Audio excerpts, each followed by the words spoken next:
a gente tinha combinado, para não dar um assunto novo, então a gente deu perícia, que já foi um assunto visto de forma, que não foi um assunto visto de forma presencial. Então a gente antecipou perícia, ótimo. Mas a gente tinha duas opções, ou dar andamento, vendo os assuntos que a gente ainda não viu, então tinha auditoria, tinha ética, tinha parte de custo para a gente terminar, enfim, toda aquela parte que a gente ainda não viu, ou então a gente poderia fazer uma revisão de algum ponto que já foi visto e dar uma intensificada. Então, como vocês preferiram, a gente vai começar a fazer esse Vale a Pena Ver de Novo. E o nosso Vale a Pena Ver de Novo, a gente vai começar com o CPC 26, que trata sobre as demonstrações contábeis. É no CPC 26, mas a gente vai fazer a linguagem paralela, tanto CPC 26 com relação à apresentação e evidenciação das demonstrações contábeis, quanto com relação à lei das SAs, a 6404. Então, a gente vai fazer essa visão, a gente vai fazer esse contraponto e a gente vai olhar, algumas coisas eu falei já em sala, e outras a gente vai dar uma linguagem mais aprofundada. Então, eu vou trazer muitas exceções aqui que a banca pode cobrar. Então, tem algumas coisas aí que a gente não viu de forma presencial, mas que são importantes também, certo? Então, eu compartilhei com vocês aí o nosso slide da aula de hoje. E esse slide que está aqui, ele vai abordar as questões de auditoria e perícia do material que eu tinha mandado semana passada no grupo, que é o material de PDF dessas questões. Por que eu mandei com antecedência? Porque a ideia era vocês tentarem fazer para verificar o que é que não lembrava, tal, já que isso a gente já viu de forma presencial. Mas aí a gente vai fazer toda a análise teórica do tema, vai responder as questões, a qualquer momento vocês podem interagir, certo? A gente vai iniciar agora. Mas aí fiquem bem à vontade, não se preocupem de, não, o ideal é que vocês tirem as dúvidas possíveis e imagináveis. Até porque balanço DR, principalmente DR, a Consulplan tem cobrado bastante. Toda prova tem uma questão de DR, na última prova tem questão de balanço. Se não tem questão de balanço propriamente dito, tem questões que envolvem elementos do balanço. Então, envolve ativo, passivo, PL, questões de lançamento também. Então, a gente vai ver tudo aí como é que pode ser cobrado, certo? Então, vamos iniciar aqui. Antes da gente começar propriamente falando de balanço DR, como eu falei, é importante que a gente ressalte bem a diferença entre o rol de demonstrações contábeis obrigatórias, de acordo com o CPC 26, e o rol de acordo com a lei das SAs, porque existem algumas divergências aí. Essa partezinha aqui, a gente já tinha visto de forma presencial, está lá no slide da nossa aula 2. Para quem não está com os slides das aulas anteriores, eu acho que Bruna tinha me pedido para passar o da aula 1. Eu vou passar também, tá? Então, eu vou... Deixa eu voltar aqui, porque teve alguém que entrou na sala para permitir o acesso. Pronto. Então, eu vou passar esses slides também para vocês. Os slides anteriores, para quem porventura não tem. E eu vou estar passando esses novos. Eu passei o de perícia, todo de perícia, e agora eu vou começar esse do nosso Vale a Pena Ver de Novo. Então, o que é importante que vocês saibam? É importante que vocês saibam que a gente tem uma lei, que é a lei das SAs, que é uma lei aplicada às sociedades anônimas, que são sociedades por ações. E essa lei das SAs, que é a nossa lei-mãe, é uma lei muito conhecida. Antigamente, contador bom era contador que sabia a lei das SAs de cor, todos os artigos, parágrafos, incisos, enfim. Porque a gente tem uma base legal muito forte. O Brasil em si ele tem uma base legal muito forte. Com o processo de convergência, que alterou e revogou alguns dispositivos da lei das SAs, essa questão da lei, ela foi sendo menos intensificada. Por quê? Porque a gente pegou as normas emitidas pela Inglaterra, que são as IFRS.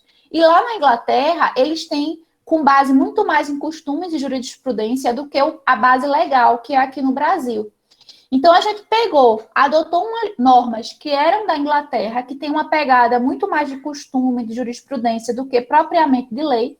Tanto que um lema, e isso foi cobrado na prova passada do exame de suficiência, o lema da convergência aqui no Brasil foi a essência sobre a forma. O que quer dizer isso? É a essência econômica sobre a forma jurídica. Então, a essência, ela vale muito mais do que propriamente a lei. Então, a gente vai ver que existem coisas que vieram do processo de convergência que entram em confronto com a lei das SAs e, em alguns casos, a gente vai aplicar os CPCs que vieram das traduções das IFRS, em outros casos, a gente vai aplicar os dispositivos da lei das SAs. Para o exame de suficiência, é o que eu quero que vocês saibam, a diferença entre, esses dois ordenamentos, tanto a lei quanto o pronunciamento. Por quê? Porque a banca pode pedir uma questão. De acordo com a lei das SAs, são demonstrações obrigatórias. Então, você tem que saber que ela está querendo que você responda de acordo com a lei das SAs. Então, de acordo com a lei das SAs, qual é o conjunto de demonstrações obrigatórias? A banca pode pedir de acordo com o CPC 26, que é o que trata sobre a apresentação das demonstrações contábeis. Então, aí você vai direcionar a sua resposta de acordo com o CPC 26. Então, isso vale tanto para o exame de suficiência quanto para concurso, porque isso é uma coisa que cai bastante, tanto a lei das SAs quanto os pronunciamentos. Então, é importante que vocês saibam esses contrapontos. Então, qual é o principal contraponto? Qual é a principal diferença com relação ao rol das demonstrações de acordo com o CPC 26 e de acordo com a lei das SAs? Então, bora lá, para quem não lembra. Balanço patrimonial, ele é obrigatório tanto no CPC 26 quanto na lei das SAs. E na lei das SAs, ele é obrigatório para todas as companhias, aberta, SA de capital aberto e SA de capital fechado.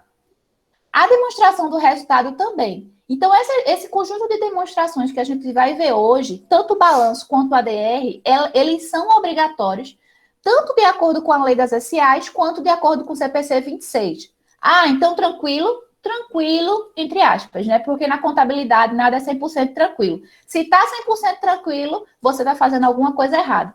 Por quê? Porque apesar de ser obrigatório, tanto na lei das SAs quanto no CPC 26, alguns elementos de evidenciação são diferentes. Então, a gente vai focar nessas diferenças também, certo? Então, a gente já viu balanço e DR, que ela é obrigatório, tanto para SA de capital aberta quanto para SA de capital fechado. Aí a gente tem a DLPA, que é a demonstração do lucro ou prejuízo acumulado, que vai ser foco de estudo da nossa próxima encontro.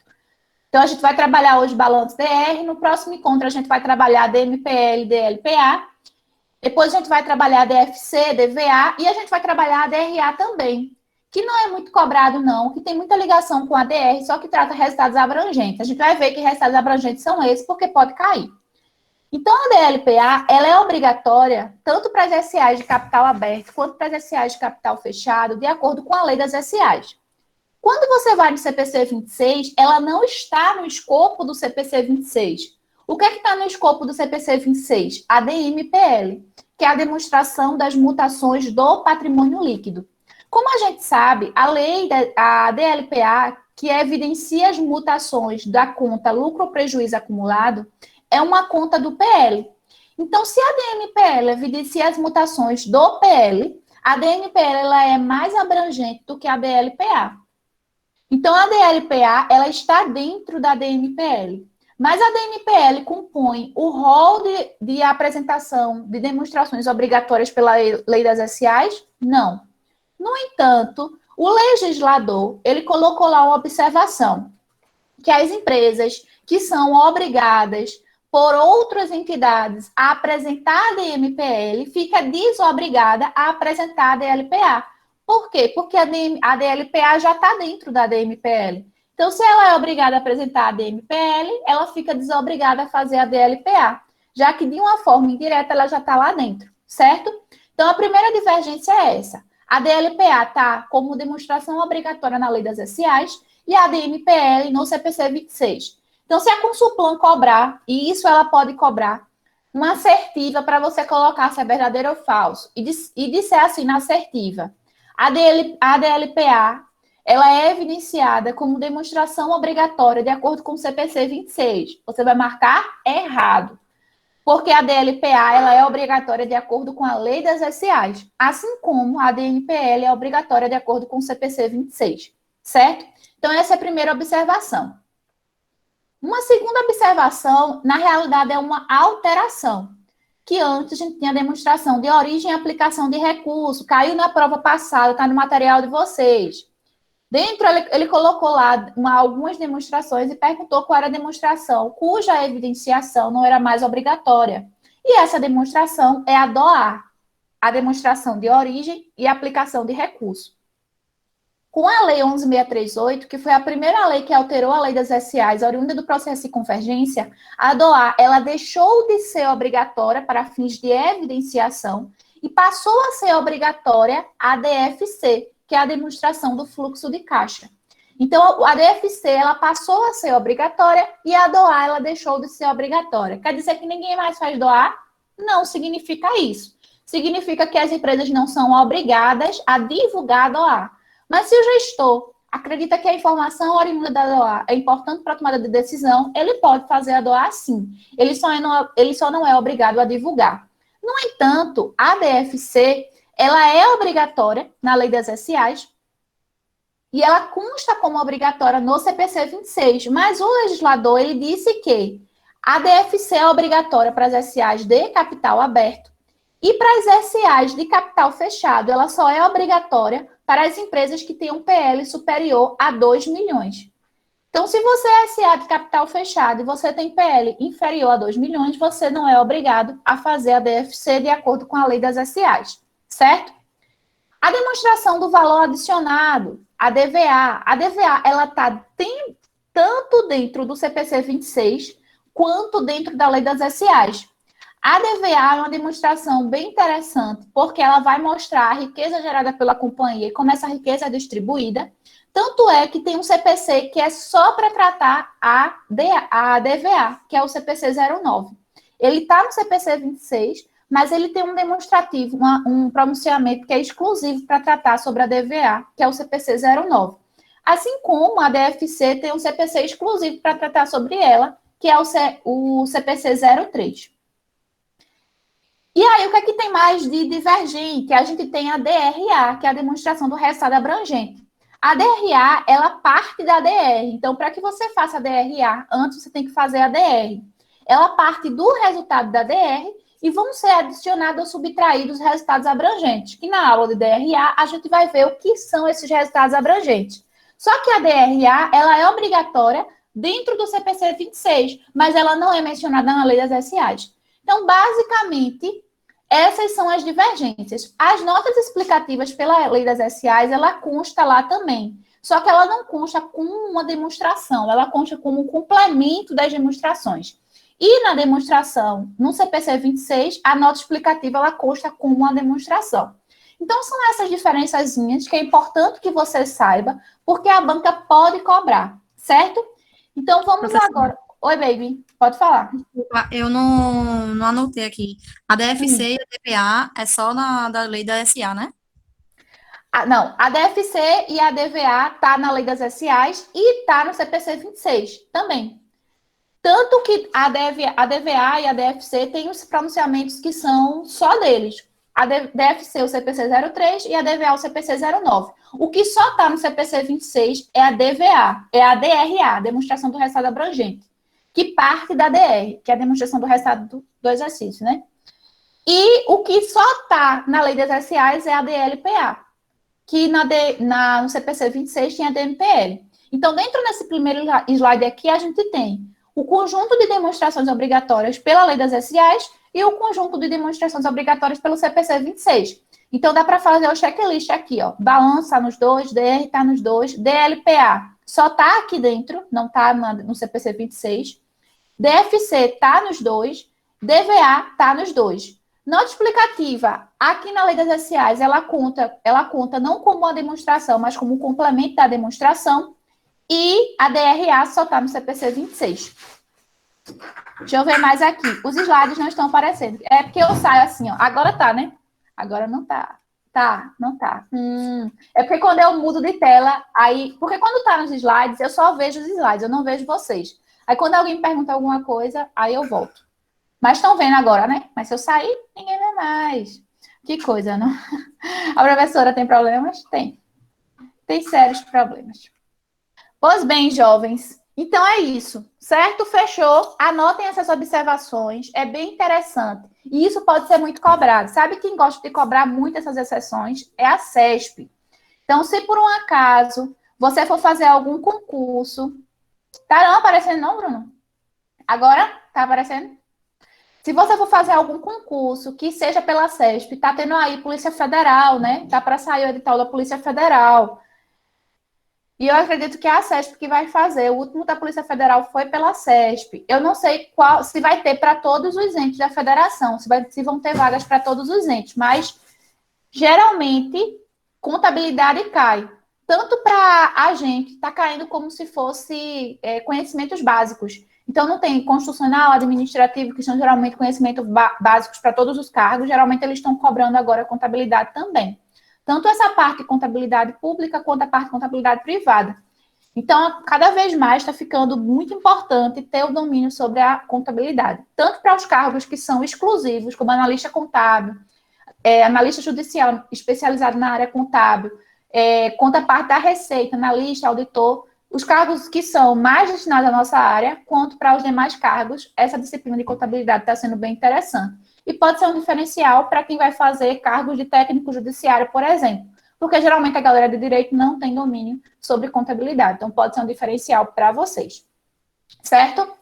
Então agora, ó, o slide vai sair, porque eu voltei, deixa eu ver. Ah, obrigada, agora está, pronto. Agora já saiu, porque eu voltei para cá, para poder ver vocês. A gente vai começar balanço, tá? Qualquer dúvida, grita, pode falar aqui no chat, pode ativar o microfone sem problema, tá? Qualquer dúvida, só vai falar que a gente para. É importantíssimo que vocês vão anotando, principalmente o que eu for pontuando, assim, que a gente não tinha visto na aula presencial, que é algo muito mais específico. Como a gente está com um tempo maior, a gente vai fazer as minudências, como diz o... Eu acho tão legal esse nome, minudências. No laudo, né? No laudo de perícia vai refletir as minudências. Quando eu era pequena, eu tinha um problema. Eu ficava vendo nomes difíceis e adicionando no meu vocabulário. Por quê? Eu achava legal. Aí, às vezes, eu jogo umas coisas assim, as pessoas acham que eu não tenho juízo. Eu não tenho mesmo, não, mas elas não precisam achar. Então, vamos lá, jovens, de forma bem mais detalhada, ver toda a parte de balanço, toda a parte de DR, tá bom? Então, vamos lá. Balanço. Isso aqui a gente já viu na aula presencial. O que é isso aqui? Isso cai? Mais ou menos. O que cai mesmo é a estrutura atual do balanço. Talvez a banca possa cobrar uma alteração ou outra. Mas, assim, o que ela vai cobrar mais é como é que o balanço atualmente está estruturado. Então, como a gente bem sabe, a gente tem a lei das SAs, que é a nossa lei mãe, e essa lei ela veio sofrendo alterações. A primeira alteração veio com a 11.638, no finalzinho de 2007, no apagar das luzes de 2007. A segunda alteração veio com a MP 449 em 2009, que foi convertida na lei 11.941 em 2010, e a gente tem hoje o balanço de acordo com a estrutura padrão. Então, dentro dessas alterações, muita coisa mudou. Então, se a gente for ver aqui, só para fins de conhecimento, para ver a evolução do nosso balanço, a gente vê que antes o balanço ele não era dividido como a gente conhece hoje, em circulante e não circulante, tanto ativo quanto passivo. O ativo ele era dividido em circulante, realizava a longo prazo e permanente. Então, o que a gente vê dentro desse grupo de permanente? A gente não tinha conta de intangível. A conta de intangível, ela foi uma alteração advinda com a MP 449. Ela não era uma conta dentro do grupo do ativo. Aí, no outro lado, a gente tinha o passivo circulante, exigível a longo prazo, resultado de exercícios futuros, que deixou de existir essa conta, e o PL. E dentro do PL, a gente não tinha, por exemplo, a conta de ajuste e avaliação patrimonial. Porque essa conta de ajuste, ela só passou a existir quando a gente começou a tratar a questão do valor justo. Porque o que é o AAP, que é o ajuste de avaliação patrimonial? São os aumentos ou diminuições de avaliação de elementos do ativo e do passivo quando trazidos a valor justo. Então, como a gente não tinha essa expressão de valor justo que veio com o processo de convergência, a gente não tinha essa conta de AAP aqui dentro do PL. E a gente tinha a conta de lucro ou prejuízo acumulado, que sofreu uma alteração também. Então, vamos ver as primeiras alterações que nós tivemos. Quando a gente chegou aqui, ó, em 2007, o apagar das luzes de 2007, porque foi em dezembro de 2007, bem no finalzinho do ano, a gente teve a primeira alteração. Então, o contador não tem paz. Quando o contador achou que ia passar o ano de 2007 feliz, que tudo ia correr bem, aí tem a bomba. Para vocês que são bem novinhos, que já se formaram com as alterações, é tranquilo, porque já aprenderam tudo como está hoje. Mas imagina a galera que se formou antes, que trabalhava antes, que conhecia essa estrutura, ter que se adaptar às novas estruturas, ter que absorver todo esse negócio de CPC, de convergência, de todas as alterações. Foi uma loucura. Então, o contador, em 2007, ele dormiu o ano preocupado. Dormiu o ano preocupado, virou o ano preocupado, provavelmente nem pulou muita onda. Por quê? Porque começou a ter as primeiras alterações no nosso balanço. Que alterações eram essas?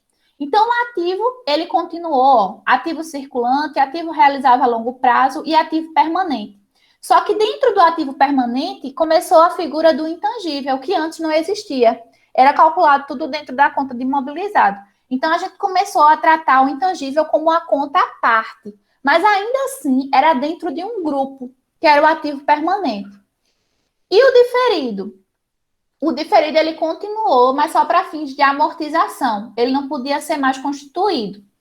Aí a gente tem o passivo circulante, exigível a longo prazo, resultado de eventos futuros, não sofreu alteração. Aí quando a gente vai para o PL, a gente vê que a gente tem ajuste de avaliação patrimonial, porque foi justamente nesse momento que começou a vir a questão do valor justo, então tinha que ter essa conta de ajuste para poder contabilizar as alterações para mais ou para menos de elementos do ativo e do passivo a valor justo.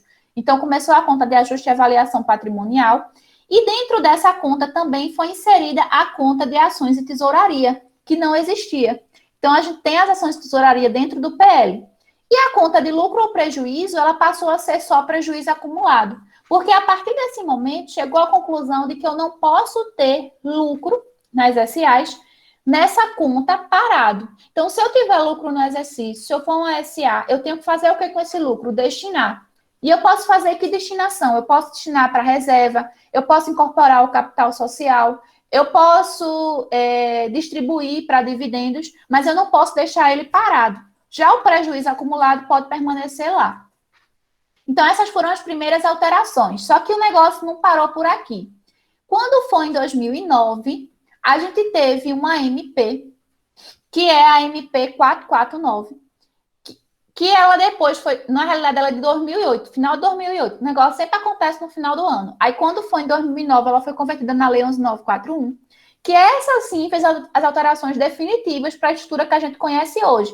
Então, se você comparar a alteração da 11.638 com a alteração da 11.941, a gente vai ver que realizava a longo prazo, antes era uma conta só, um grupo de contas. E agora ele faz parte de um outro grupo de contas. Então, ele desceu, ó. Ele está aqui embaixo. Então, a gente tem ativo circulante e ativo não circulante. É a única divisão que a gente tem no nosso ativo. Circulante e não circulante. Então, a conta ativo permanente deixa de existir. Esse grupo ativo permanente deixa de existir. Faz parte do ativo não circulante. E ativo realizável a longo prazo, que era um grupo autônomo, ele passa a compor uma conta dentro do não circulante. Então, qual é a estrutura que a gente tem de ativo hoje? Circulante e não circulante. Dentro do não circulante, a gente tem as seguintes contas: realizável a longo prazo, investimento, que são as participações societárias em outras empresas, imobilizado e intangível. Então, essa é a estrutura do nosso ativo. Quando a gente olha para o passivo, ele também mudou. O passivo também é dividido agora em circulante e não circulante. Então, essa conta de exigível a longo prazo deixa de existir. Resultado de exercícios futuros deixa de existir. E quando a gente olha para o PL, o que é que a gente vê aqui no PL? Capital social continua, reserva de capital continua, ajuste de avaliação patrimonial, que veio com a 11.638, continua, reserva de lucro, ação e tesouraria e prejuízo acumulado. Teve uma alteração no PL aqui, que são as reservas de reavaliação, né? Que era no comecinho, e não falei, ela deixou de existir, a gente também não faz mais reavaliação, certo? Mas aí, essa é a estrutura que a gente tem hoje. E geralmente a banca cobra em cima dessa estrutura. Mas é importante, contador, que vocês saibam quais foram os principais impactos da 11.638, da 11.941 dentro da lei das SAs. Porque caso ela cobre, você já está sabendo, certo? Então, vamos começar a ver o balanço. Então, tudo que a gente for ver de balanço, a gente vai ver com base na estrutura atual, que é essa estrutura aqui, que é a nossa estrutura da lei das SAs, alterada pela 11.638, pela 11.941. Quem tiver curiosidade, dá uma olhadinha na lei das SAs, ela é enorme, muito grande. Mas também é a nossa lei-mãe, ela tem tudo lá dentro.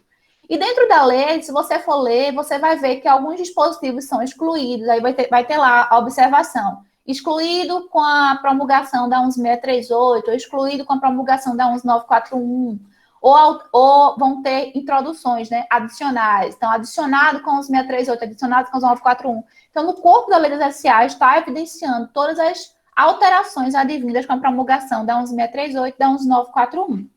Então, vamos lá, balanço patrimonial. O que é importante que vocês saibam sobre balanço? Balanço é uma demonstração riquíssima, é uma das principais demonstrações dentro do conjunto das demonstrações, e ela serve para evidenciar, tanto de forma qualitativa quanto de forma quantitativa, a posição patrimonial e financeira da entidade. Então, dentro do balanço patrimonial, você vai ter a posição patrimonial e financeira. E o balanço, ele é uma demonstração estática. O que quer dizer isso? Estático é como se eu tivesse o meu patrimônio e eu tivesse tirado uma foto do meu patrimônio. Se a foto não for nesse celular tudo moderno, que tem movimentação e tudo, a foto ela é estática. Então, o balanço ele é uma foto estática da posição do seu patrimônio naquela data, que é a data do encerramento do seu balanço. Então, o balanço ele traz uma informação estática para o usuário da informação. E o balanço, como a gente bem viu, hoje ela é dividida em dois grandes grupos, ativo, passivo, e o PL, que é o valor residual do ativo menos o passivo. E tanto o ativo quanto o passivo, ele é dividido em circulante e não circulante, certo? Dentro do ativo não circulante, a gente vai ter o realizável a longo prazo, investimento imobilizado e intangível. A gente vai ver com detalhes mais ou menos o que constam nessas contas. Algumas contas a gente abre e vê de forma individualizada. Por exemplo, o estoque. O estoque está dentro do ativo circulante. Tem um CPC que trata só sobre estoque, que é o CPC 16. A gente já viu ele de forma presencial, mas em outro momento a gente vai revisar também. Então, a gente tem o CPC 27, que trata só sobre imobilizado, CPC 04, que trata sobre intangível.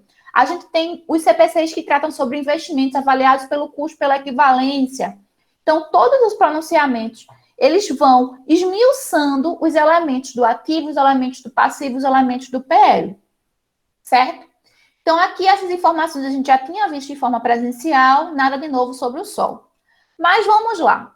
O ativo, isso já caiu, a Consulplan já cobrou. As contas do ativo dentro do balanço, elas são evidenciadas em ordem decrescente de grau de liquidez. Então, dentro do meu balanço, o ativo, ele é organizado em ordem decrescente do grau de liquidez. A gente já viu isso, mas eu não sei se vocês lembram. Liquidez nada mais é do que a capacidade do ativo de se converter em moeda. Liquidez é a expectativa de conversão de moeda do ativo. Então, a conta mais líquida de todas as contas é a conta caixa, porque ela já está 100% convertida em moeda. Então, após a conta caixa, a gente vai colocando, dispondo dentro dos grupos ativo circulante e não circulante, as contas em ordem decrescente de grau de liquidez. E o passivo? O passivo, ele também é evidenciado, mas é evidenciado de acordo com o grau de exigibilidade. Então, a gente tem os passivos que são mais exigíveis, exigibilidade é cobrança. Então, os passivos que eu vou pagar mais, eles ficam no passivo circulante. Os passivos que eu tenho um prazo maior para pagamento ficam no passivo não circulante. Então, o passivo está relacionado com um grau de exigibilidade e o ativo está relacionado com um grau de liquidez, certo? Aí, uma pergunta que a Consulplan pode fazer para você. Então, é importante que você saiba. Eita, que eu fiz os efeitos tudo troncho, aí eu coloquei a resposta antes da pergunta, mas eu vou falar a pergunta mesmo assim, para ver se vocês sabem. Então, a Consulplan pode colocar isso para vocês.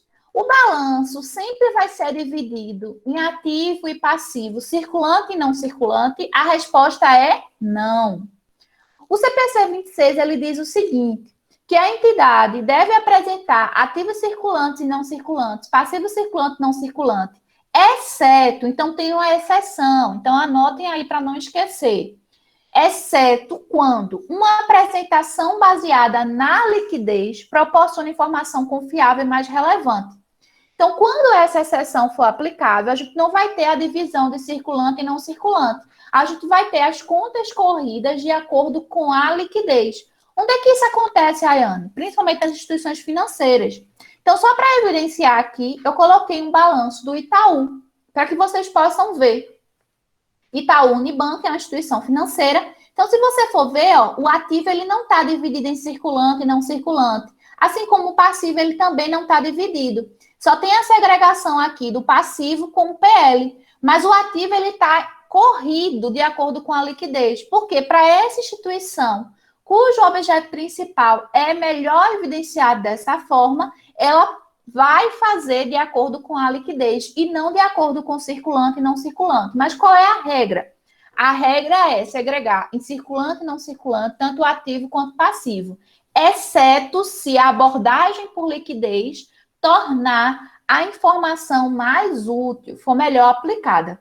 Então, se você pegar qualquer demonstrativo de qualquer instituição financeira, você vai ver que o ativo e o passivo, ele é desenhado da seguinte forma, de acordo com as contas corridas, de acordo com a liquidez, e não na segregação de circulante e não circulante, certo? Então, aqui eu coloquei um exemplo prático, real, para que a gente possa ver como é que isso funciona.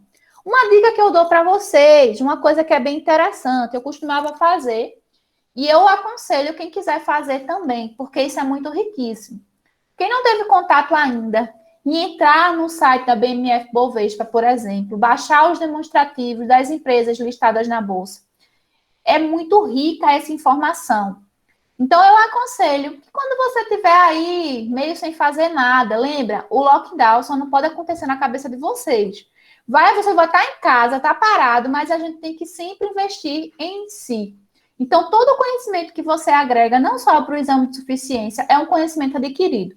Acredite se quiser, minha memória é muito boa. E às vezes eu lembro de coisa que eu vi no primeiro período da minha graduação. Não lembro de tudo, seria perfeito se eu lembrasse de tudo, mas eu não lembro, né? Mas assim, tudo que você agrega para si, uma hora vai ser útil na sua vida e pode ser um diferencial para você. Então entra lá, baixa os demonstrativos e começa a olhar as contas, porque às vezes vão ter contas lá que você não tem familiaridade. Aí olha a conta, olha a nota explicativa que está linkada àquela conta e vai enriquecendo. Isso é uma construção. Agora, cuidado também, né? Não vamos começar com o nível hard, não. Não entra logo no site, no demonstrativo da Petrobras e vai para instrumentos financeiros derivativos e combinação de negócio, não. Começa com um negócio mais tranquilo. Baixa lá a Natura, baixa lá a Magazine Luiza, que são demonstrações mais tranquilas. E você vai enriquecendo o seu rol de demonstrações. E pode ver justamente a aplicação desse pronunciamento em empresas reais. Certo, jovens? Então, é isso aí que a gente tem para falar sobre balanço. Agora vamos ver como é que a banca costuma cobrar. Eu coloquei aí no material de vocês, que foi aquele material que eu mandei no grupo. Quem não está com o material aí no grupo do WhatsApp, está em PDF, ele é o Vale a Pena Ver de Novo, parte 1.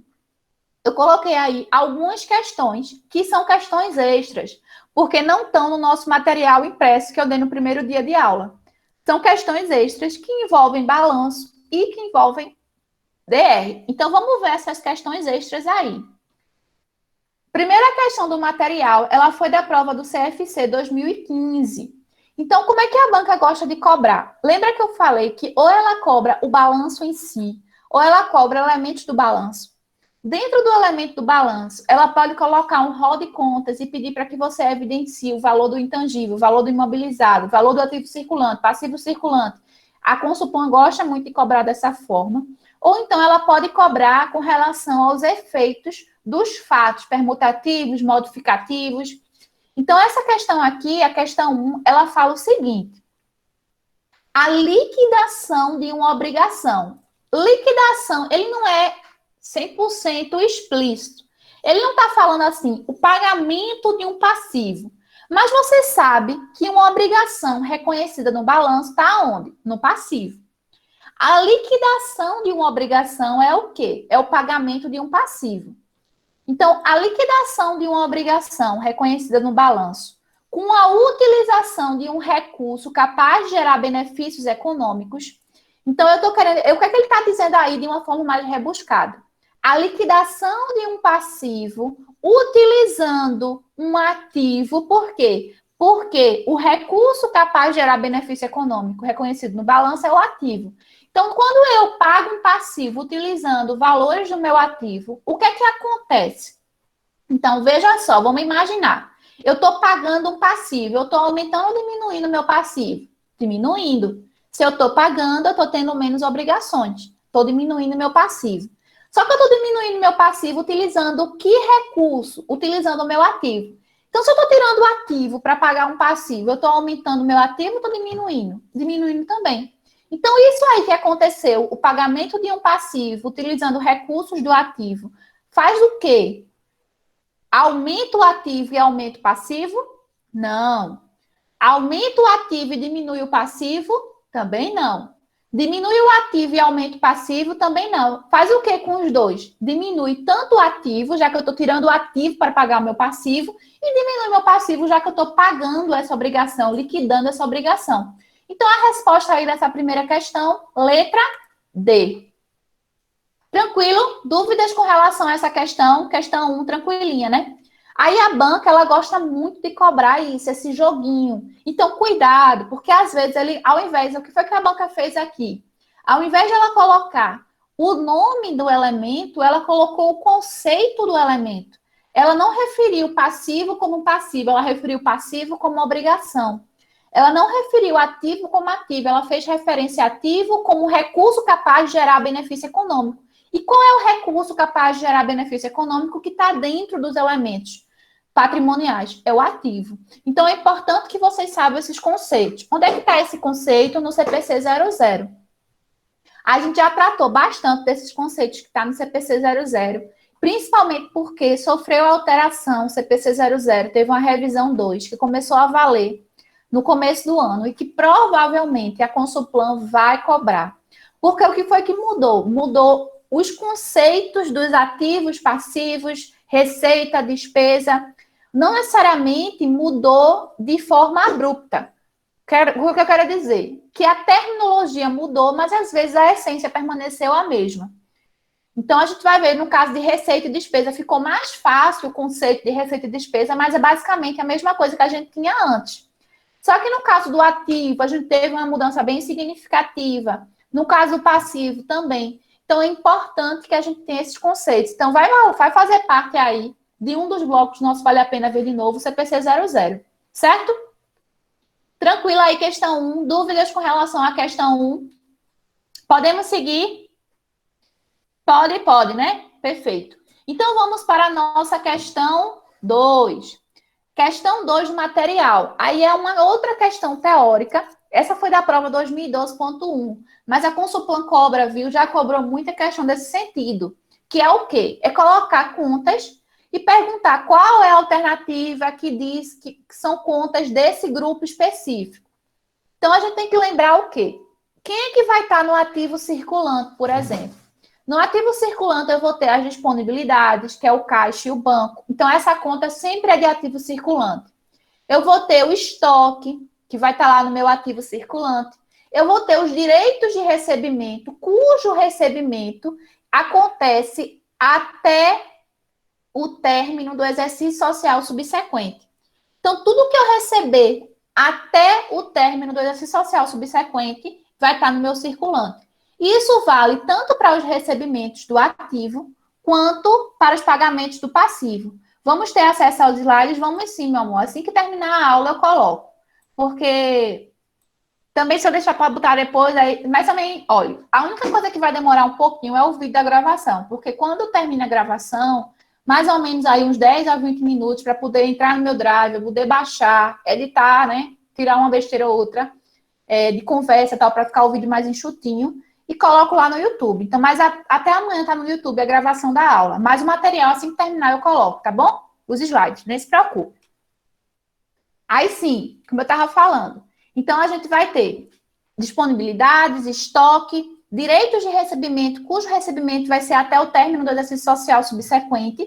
Então, isso vai estar onde? No meu circulante. No meu não circulante, obrigatoriamente, eu vou ter ativo realizável a longo prazo, investimento imobilizado intangível. O que é o ativo realizável a longo prazo, o ARLP? São os direitos de recebimento, cujo recebimento ultrapassa o término do exercício social subsequente. Então, você coloca no ARLP, ativo realizável a longo prazo. Imobilizado, a gente já viu que são os bens tangíveis com vida útil superior a 1 ano, cuja intenção é usar, que eu vou colocar no meu imobilizado. Intangível, a gente já viu que são os bens tangíveis, que são os bens intangíveis, que não têm natureza corpórea, que não são ativos monetários, que são sem substâncias físicas, que não são ativos monetários, que também têm vida útil superior a 1 ano, então eu coloco lá no meu intangível. E investimentos, são as participações societárias. Aí a gente vai ter investimento avaliado pelo custo, investimento avaliado pela equivalência. Então, mas aí são investimentos, são participações permanentes. É diferente, por exemplo, da aplicação financeira de liquidez imediata. Porque a aplicação financeira de liquidez imediata, a liquidez dela é muito alta. A qualquer momento eu posso recuperar aquele valor. E o investimento não. Quando você investe, tanto pelo custo quanto pela equivalência, a intenção não é você ganhar ganhos rápidos com a compra e venda daquele investimento. A intenção é você permanecer com aquele investimento e ganhar com a continuidade dele, certo? Então, com base nisso, o que foi que a questão 2 colocou? Ela colocou o seguinte: assinale a opção que apresenta apenas itens registrados no ativo não circulante. Esse ativo não circulante está em negrito porque eu coloquei, mas a banca não colocou não, tá? Então, é importante, quando você estiver respondendo esse tipo de questão, que você marque, que você lembre, para você não se confundir. Então, lembra, quem é que está no ativo não circulante? Ativo realizável a longo prazo, investimento, imobilizado e intangível. Vamos ver letra por letra para ver quais são as contas que todas vão estar no ativo não circulante. Aí a gente tem a letra A. Na letra A, a gente tem a aplicação financeira classificada como equivalente de caixa. Essa aplicação financeira classificada como equivalente de caixa são as aplicações financeiras de liquidez imediata. Essa conta, ela está no não circulante? Não. Ela vai estar onde? Lá em cima, no circulante, no grupo de disponibilidades. Então, essa continha aqui, ó, ela não está no não circulante. Aí, imóveis destinados ao uso. Imóveis destinados ao uso, imobilizado. Imóveis para aluguel. Imóveis para aluguel é propriedade para investimento. E a gente vai ver, vai ter uma aula aí que a gente vai ver os principais pontos, porque a banca ela gosta muito de cobrar isso. O que é propriedade para investimento e o que é imobilizado.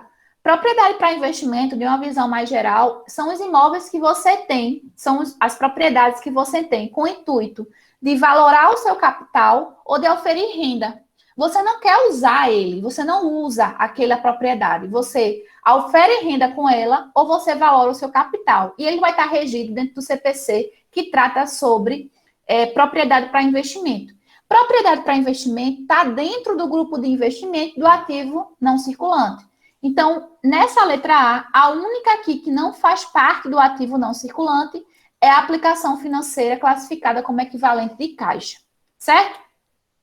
Vamos para a letra B, estoque. Aí você já mata, né? Porque estoque não está no não circulante. Porque imagine, bebê, se você tiver que esperar após o término do exercício social subsequente para poder vender seu estoque, então é melhor que Jesus leve, fecha logo a bodega e vá embora. O estoque, a rotação dela é muito alta. Por quê? Porque o estoque é o seu objeto principal. Então, geralmente, você tem que rotacionar o seu estoque de uma velocidade bem expressiva para que você consiga oferir receita, para que com a oferição de receita você consiga ter lucro na sua operação.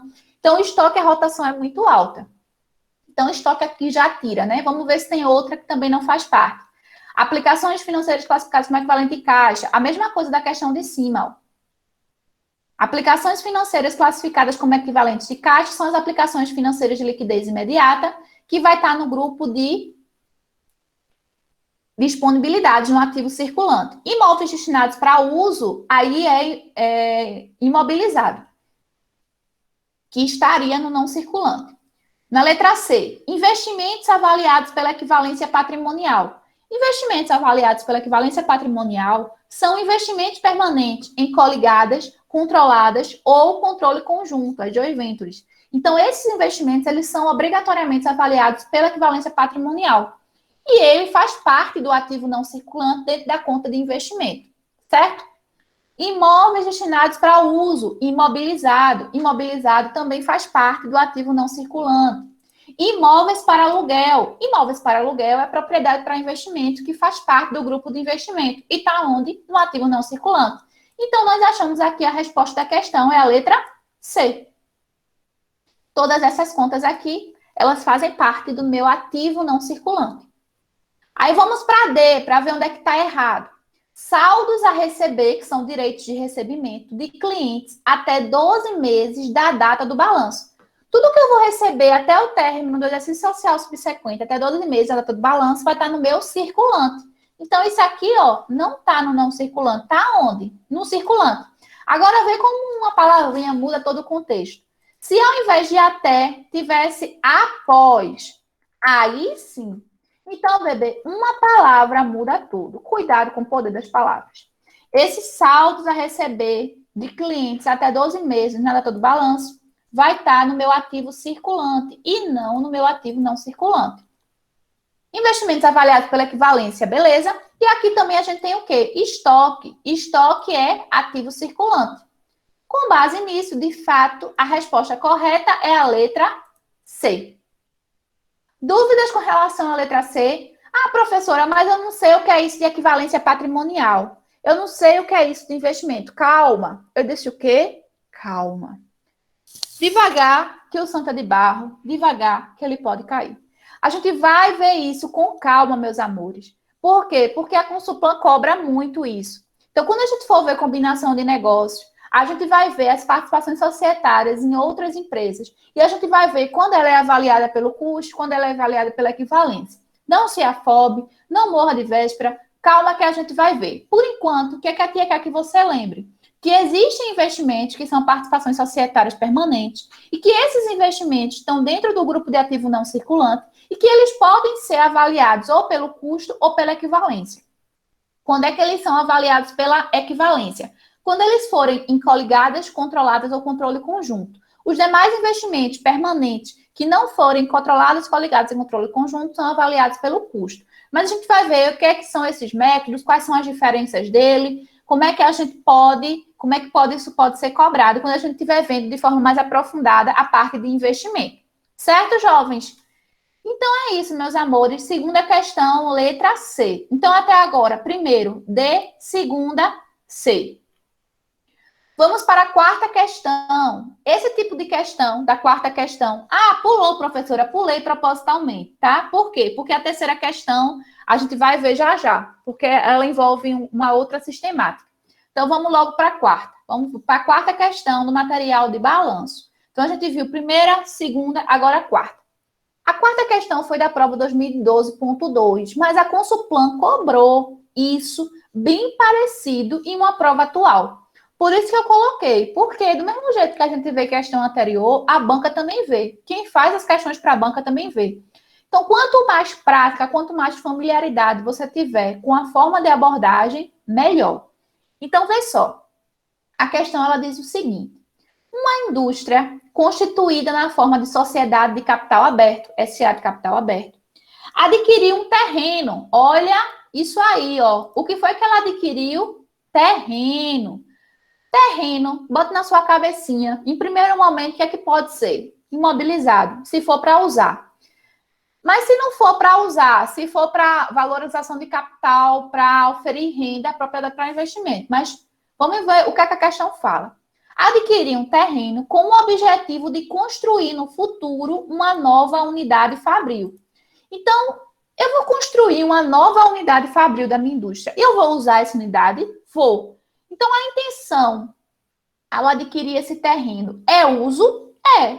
Mesmo que o uso não seja agora. Eu adquiri o terreno para que eu possa construir no futuro uma unidade fabril. Qual é a intenção ao adquirir aquele terreno? A intenção é usar. Se a intenção é usar, qual é o pronunciamento que eu devo tratar? Aí a questão coloca intangível. Não é intangível. Terreno não é intangível, porque terreno tem natureza corpórea. Não pode ser intangível. Estoque não é estoque, porque a intenção não é venda. E terreno não é o meu objeto principal. Só seria estoque se terreno fosse o meu objeto principal e eu comprasse com a intenção de vender. Aí, imobilizado. Aí é imobilizado, porque a intenção é usar. Então, quando eu tenho um bem tangível com vida útil superior a 1 ano, cuja intenção é uso, aí eu coloco no meu imobilizado. E propriedade para investimento não é, porque nesse caso eu não estou querendo valorizar meu capital nem oferir renda com aquele terreno. Eu estou querendo construir minha fábrica, uma extensão da minha fábrica para poder usá-la. Então não seria o CPC 28, que é propriedade para investimento. Mas a gente vai ver mais na frente o que é propriedade para investimento, para que você nunca, na galáxia, confunda propriedade para investimento com ativo imobilizado. Certo, jovens? Então a resposta da quarta questão, letra C. Então, até agora, tranquilo. Primeira, segunda, quarta questão, tranquilo. Dúvidas? Pode ligar o microfone, pode falar no chat. Tranquilo, né? Tranquilo, ótimo. Então, vamos agora para A quarta questão já foi. A terceira questão. Aí, por que eu coloquei a terceira questão por lei? Porque a terceira questão, a quinta e a sexta, elas são praticamente idênticas. Idênticas à forma de cobrar. E essa questão é uma questão que a Consulplan gosta muito. Tanto que na prova 2019.1 caiu uma questão dessa, que está no nosso material aí. Mas isso já tem caído, ó, desde que o mundo é mundo. Então, como é esse tipo de questão? Esse tipo de questão é o seguinte: a banca joga lá um rol de contas e pede para que você diga qual é o saldo do meu imobilizado, qual é o saldo do meu ativo circulante, qual é o saldo do meu passivo circulante, qual é o saldo do meu intangível. Então, o que é que você tem que saber? O que é que compõe cada grupo de conta desse, para que você possa dar o que a questão está pedindo. Então, cuidado com as contas que ela dispõe, porque muitas delas você não vai usar, dependendo do que a conta está pedindo. Então, na terceira questão, ela coloca uma sociedade empresária iniciou suas atividades em janeiro e, ao final do ano, apresentou os saldos abaixo. Então, ele coloca aqui, ó, todo o rol de contas. Aí ele pede, com base nos dados apresentados ao final do ano, o montante do ativo imobilizado. Olha, ativo imobilizado, eu grifei aqui, ó. O que é que ela quer? É o valor do imobilizado. Então, você vai colocar na sua cabecinha o que é que entra no ativo imobilizado. São os bens com vida útil superior a 1 ano, cuja intenção é uso. Além disso, o que é que entra no imobilizado? A depreciação acumulada. Lembra que os bens do imobilizado, eles são depreciados com base na vida útil. E o que é que você tem que lembrar? Você tem que lembrar, bebê, que depreciação acumulada, se tiver, é uma conta retificadora. Retificadora, redutora, eu acho retificadora mais chique. Então, eu falo retificadora.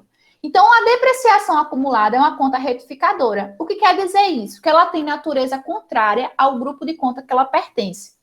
Imobilizada é uma conta de ativo. Ativo tem natureza devedora. Se eu estou retificando aquele ativo, se eu estou corrigindo aquele ativo, se eu estou reduzindo aquele ativo, a minha conta retificadora tem natureza o quê? Credora.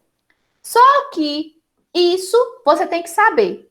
A banca pode ser boazinha e pode colocar a natureza das contas. Ou então, ela pode colocar tudo em termos absolutos, sem colocar natureza, e cabe a você, jovem, futuro contador, saber o que é retificador e o que não é retificador. Então, dentro do imobilizado, quais são as contas retificadoras que a gente tem? A gente tem a depreciação acumulada, se houver, nesse rol de contas aí, e a perda estimada com impairment. O teste impairment, lembra que a gente trabalhou ele em forma presencial, ele é aplicado tanto para imobilizado quanto para intangível. E o teste de impairment, a contraprestação do teste de impairment é uma perna no resultado, despesa com impairment, despesa com imparidade, com irrecuperabilidade, ou perda com irrecuperabilidade. A terminologia correta é uma perda, que entra no grupo de outras despesas, e a outra perna é uma perda estimada, que é uma conta retificadora do ativo que está sendo testado, que pode ser um imobilizado ou intangível. Então, se existir dentro do imobilizado essas duas contas, elas vão ter natureza credora, porque são contas retificadoras. Então, se liga, ele quer imobilizado, você vai estar sabendo disso, você agora vai olhar e vai identificar quais são as contas que você vai usar. Aí, a primeira conta que a questão coloca, ação de emissão própria em tesouraria. Ação em tesouraria. A gente viu lá, quando a gente estava vendo a estrutura do balanço, ação em tesouraria é uma conta de PL. Então, ele não vai entrar aqui na minha resposta, porque ele quer imobilizado. Adiantamento recebido de cliente. Adiantamento recebido de cliente. O que é isso? O cliente foi lá e me pagou antecipado. Se o cliente me pagou antecipado, eu criei uma obrigação. Então, adiantamento recebido de cliente é uma obrigação. Se é uma obrigação, é um passivo. É um passivo, não tem nada a ver com imobilizado. Banco é uma conta de ativo circulante, não tem nada a ver com imobilizado. Capital a integralizar. Capital a integralizar é uma conta retificadora do PL. Se fosse o PL, entraria com sinal negativo. Então, capital a integralizar é uma conta retificadora do PL. Não tem nada a ver com nossa resposta. Capital subscrito, PL. Contas a pagar, a obrigação passivo, depreciação acumulada de imóvel de uso. Isso daqui faz parte do meu imobilizado. Então, você vai anotar aí em um cantinho que essa informação você vai usar. E você vai fazer mais, bebê. Você vai colocar aqui um menos, ou vai colocar entre parênteses, para você lembrar que esse valor, dentro do grupo de conta que ele pertence, ele entra com sinal negativo. Então, ele não aumenta o valor do grupo, ele diminui o valor daquele grupo. Veja que a banca, ela não colocou aqui o sinal negativo, não colocou parênteses, porque ela quer que você saiba disso. Dividendos a pagar a obrigação passivo. Duplicatas a pagar a obrigação passivo. Duplicatas a receber direito ativo. Só que não é ativo imobilizado. Empréstimos a pagar a obrigação passivo. Estoque ativo circulante, não é imobilizado. E imóveis de uso, aí sim, imóveis, bem tangível, com vida superior a 1 ano, de uso. Então, esse imóvel eu tenho com a intenção de usar. Então, esse valor aqui, ó, 23.300, imóveis de uso, é o meu imobilizado. Vamos ver se tem algum outro item do imobilizado. Impostos a recolher obrigação passiva. Investimentos em coligada. Investimentos em coligada são participações permanentes, que está lá no grupo de investimento do meu ativo não circulante. Como é em coligada, é avaliado pela equivalência patrimonial, mas não está dentro do imobilizado, então nada a ver com o que eu quero. Marcas e patentes, intangível. Propriedade para investimento. Então, isso aqui, ó, ela coloca na maldade. Ela coloca no coração felpudo, porque a banca é dessas. A banca quer pegar você, mas você não vai cair. Então, propriedade para investimento, meus amores. O que é isso? Eu já falei. Propriedade para investimento são propriedades que você não tem com a intenção de usar, então não é imobilizado. Você tem com a intenção de oferir renda ou de valorizar o seu capital social, ou de valorar o seu capital. Então, propriedade para investimento é o CPC 28, não é o CPC 27. Então, isso aqui não é imobilizado. Reserva estatutária é uma reserva de lucro que está no PL. Reserva legal é outra reserva de lucro que está no PL. Salários a pagar a obrigação passivo. Títulos a receber direito ativo, mas não é ativo imobilizado. Então, o que é desse rol de contas aqui, desse balaio de contas? O que eu vou usar? Eu vou usar o meu imóvel para uso e a minha depreciação acumulada. Lembra, a depreciação ela entra negativa. Então, eu tenho a depreciação e o imóvel. Como a depreciação ela entra negativa, eu vou pegar o imóvel e vou subtrair o valor da depreciação. Então, se eu pegar 23.300 e subtrair 6.020, eu vou ter quanto? 17.280. Então, a resposta da questão 3 é a letra A. Letra A. Deixa eu ver um negócio rapidinho. 23, 29, 20. Tem essa resposta aqui? 29.320. Tem essa resposta aqui. Olha como a banca é sacana com você, meu jovem. A banca não é sua amiguinha, viu? Sua amiguinha é a prof. A banca não é sua amiga, não. A banca, ela colocou uma alternativa que, ao invés de subtrair a depreciação, ela fez o quê? Ela somou, que é essa alternativa aqui, ó, C. Então, se você não está ligado, mas você vai estar ligado, e você, ao invés de subtrair, somar a depreciação, você vai achar que está abafando. Quando sair o gabarito, você vai estar abafado. Famoso candidato cuscuz, que não tem no meu preparatório. Porque você vai lembrar das contas retificadoras e você vai jogar o menos e vai ser feliz. Certo, jovem? Então, questão 3, tranquilo. Dúvidas com relação à terceira questão? Então, isso aí é muito cobrado. Do mesmo jeito que ele cobrou. Deixa eu ver aqui, que o chat está bombando. Eu nunca entendi esse impermit. Calma. Eu disse o quê? Calma. Você vai entender, meu amor, porque ou você entende, ou eu mudo meu nome. Como eu gosto muito do meu nome, você vai entender. Você só sai desse preparatório, meu amor, quando você entender esse impermit. E é bem tranquilo, a gente vai ter uma aula que eu vou tratar de impermit com bem carinho, tá? A gente vai fazer de uma forma que você vai entender. É um teste, na realidade, para verificar a perda da capacidade do ativo de gerar benefício, que é a recuperabilidade daquele ativo. Então, é tranquilo se você souber o esqueminha do teste. Sabendo o esqueminha do teste, como é que você aplica o teste, você acaba encontrando. Já já a gente fala sobre ele. Tem uma questão que a gente vai falar sobre ele. Aí eu abro um pouquinho e permito para vocês, tá? Bruna está dizendo, a contrapartida do adiantamento recebido de cliente é disponibilidade, né? Se foi recebimento em dinheiro, A contrapartida é o banco, o caixa, é onde o dinheiro está indo. Agora, uma coisa importante, que foi agora me veio à tona, é isso, ó. Adiantamento de clientes e adiantamento a clientes. São coisas diferentes. O de e o a muda tudo. Adiantamento de clientes é quando o cliente me paga antecipado. Se o cliente me pagou antecipado, o que acontece comigo? Gera uma obrigação. Adiantamento a cliente é quando eu dou antecipado a mercadoria, eu presto serviço ao meu cliente. Então, nesse caso aí, eu crio uma obrigação? Não, eu crio um direito. Então, cuidado com essa terminologia de e a. A mesma coisa, adiantamento a fornecedor e adiantamento de fornecedor. Adiantamento a fornecedor é quando eu pago antecipado ao meu fornecedor. E adiantamento de fornecedor é quando ele, fornecedor, me fornece antecipadamente.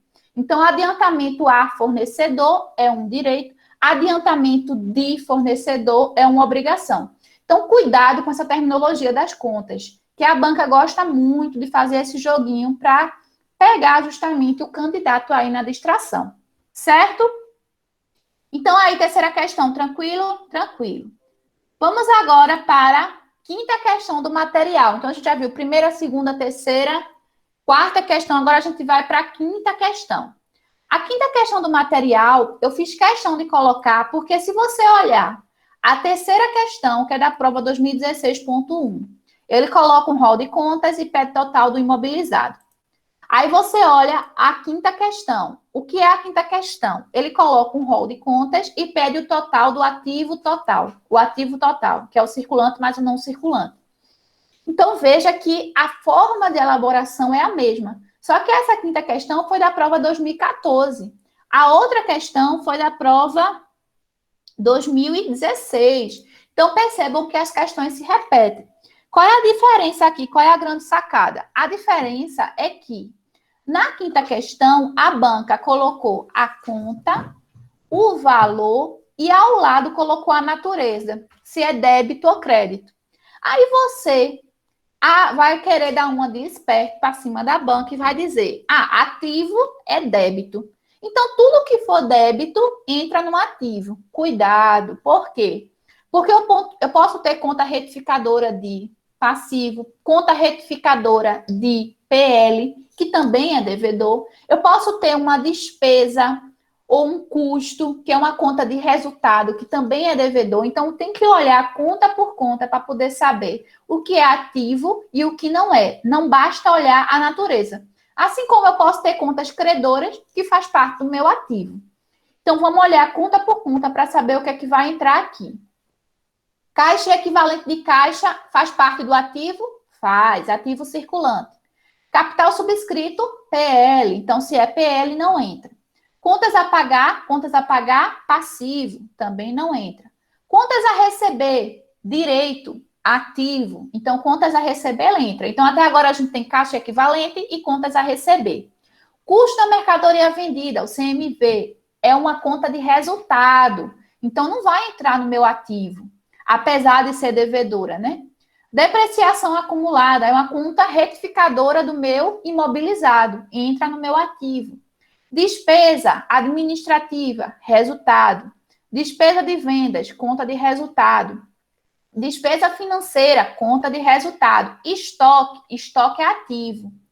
Financiamento de curto prazo. Aí você pode perguntar, professora, mas como é que eu vou saber se esse financiamento é obtido ou concedido? Aí você olha aqui, ó, tanto o financiamento de curto quanto o financiamento de longo é credor, então é uma obrigação. Se é uma obrigação, é um passivo. Fornecedor é uma obrigação também, é um passivo. Móveis e utensílios, aí é ativo e faz parte do imobilizado.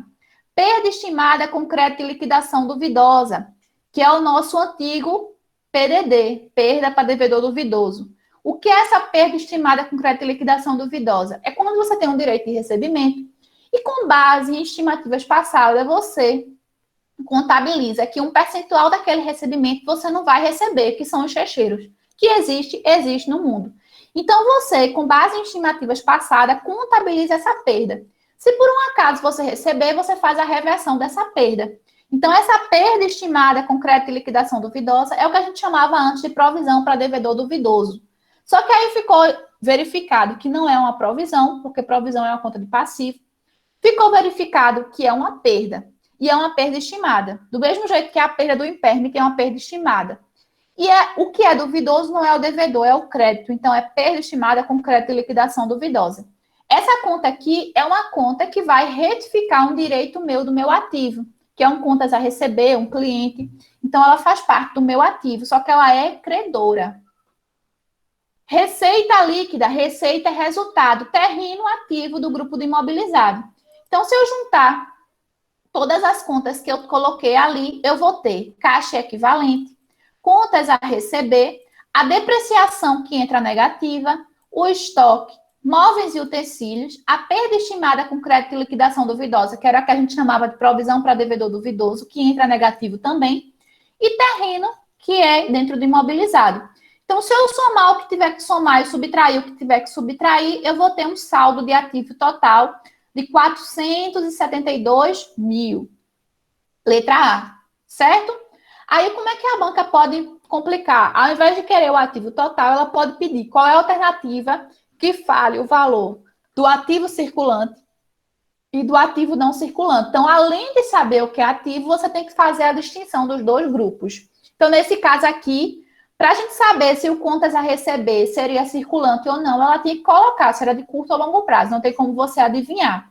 Mas caixa equivalente é ativo circulante, estoque é ativo circulante, móveis e utensílios ativo não circulante, terreno ativo não circulante. E essa perda estimada com crédito e liquidação duvidosa provavelmente retifica essa conta aqui, ó, contas a receber. Então, se o contas a receber for de curto prazo, ela está no curto prazo. Se for de longo prazo, está no longo prazo. Então, a banca tem que informar isso para você. Com relação a contas a receber, se é curto ou longo prazo. Se ela pedisse agregado por circulante ou não. Mas de base é isso aí, quinta questão. Então, para que a gente realmente aprenda esse tipo de questão, outra questão nesse mesmo estilo, para a gente fechar o nosso grupo de balanço. Então, é muito comum cair, e eu aposto que pode cair na provinha de vocês, esse estilo de questão, que é rol de contas, para que você diga ou o total do passivo, ou o total do PL, ou o total do ativo, o ativo circulante, o ativo não circulante, o ativo total. Essa daqui mesmo, da prova 2013.2, ela pediu o ativo total, como a gente tinha feito nas outras questões. E ele colocou aqui um rol de contas, e ele não colocou se era credor ou devedor, ela só colocou a conta e colocou o saldo. Então, você tem que saber quando a conta é credora, quando ela é devedora, porque tem as contas retificadoras que eu estou falando para vocês. Faz do mesmo jeito, olha conta por conta. Então, ele quer ativo, né? Então, banco conta movimento é ativo? É. Banco é ativo, caixa é ativo. Capital integralizar, PL. Capital subscrito, PL. Depreciação acumulada, ativo, só que é retificadora, então entra negativo. Duplicatas a receber é um ativo, é um direito. Duplicatas descontadas. Duplicata descontada, muita gente se confunde. Então, duplicatas é o seguinte, quando você tem um direito de recebimento, que é uma duplicata, que é um título de crédito, e você quer receber de forma antecipada, então você vai lá no banco e negocia. Ele lhe paga aquela duplicata antecipada, mas você paga os juros, porque o banco não vai antecipar uma coisa para você de graça. Então, esses juros é o que a gente chama de duplicatas descontadas. Essa duplicata descontada é uma conta de passivo circulante, não é uma conta de ativo. É uma obrigação que você tem de pagamento. Então, duplicatas descontadas é uma conta de passivo. Estoque é uma conta de ativo. Fornecedor é uma conta de passivo. ICMS a recuperar. Tudo que for a recuperar, qualquer tributo a recuperar é um direito. É quando provavelmente você pagou a maior e você gerou um direito de recuperar aquele valor que foi pago a maior. Isso é um direito. Ou você pagou de forma indevida, não era devido aquele tributo, você pagou, entrou com o processo, ganhou o direito de recuperação. Investimentos em coligada, investimento permanente avaliado pela equivalência patrimonial, é uma conta de ativo também. Reserva de lucro é uma conta de PL. Qualquer reserva de lucro, legal, estatutária, contingência, dividendos mínimos obrigatórios não distribuídos, incentivos fiscais. Então, qualquer reserva de lucro que cobrar é uma conta de PL. E veículos de uso é uma conta de imobilizado. Então, se você pegar aí as contas que eu falei, você coloca todas aqui. A única que é retificadora nesse caso é a depreciação acumulada. Então, se você somar tudo aqui, subtrair a depreciação, você vai ter 185 mil, letra D. Dúvidas com relação a isso? Balanço, ok. Então, se cair balanço, o que é que pode cair? Pode cair o seguinte.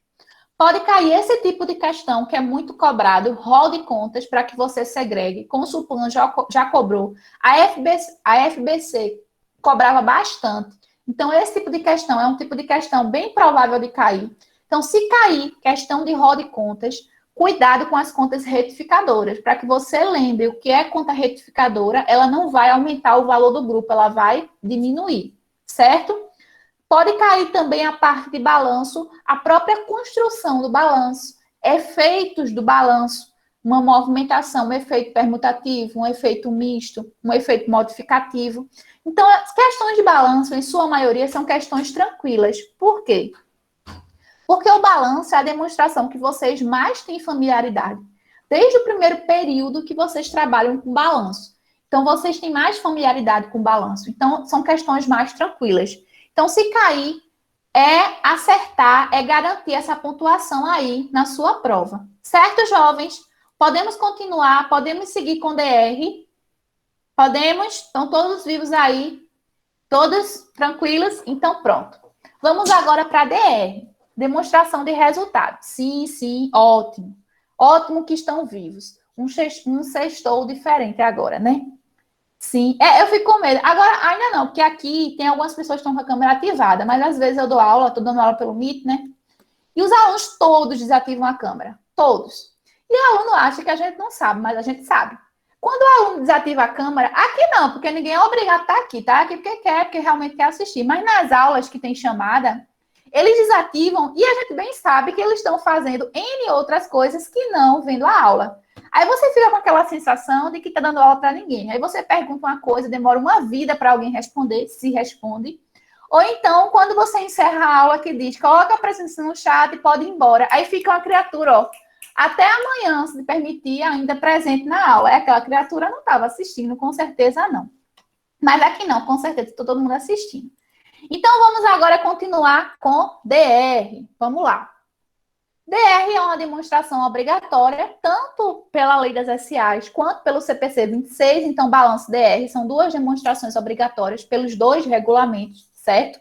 Tanto pela lei quanto pelo CPC. E o que a DR faz? A gente viu que o balanço ele evidencia a posição patrimonial e financeira. A DR ela vai evidenciar a situação econômica.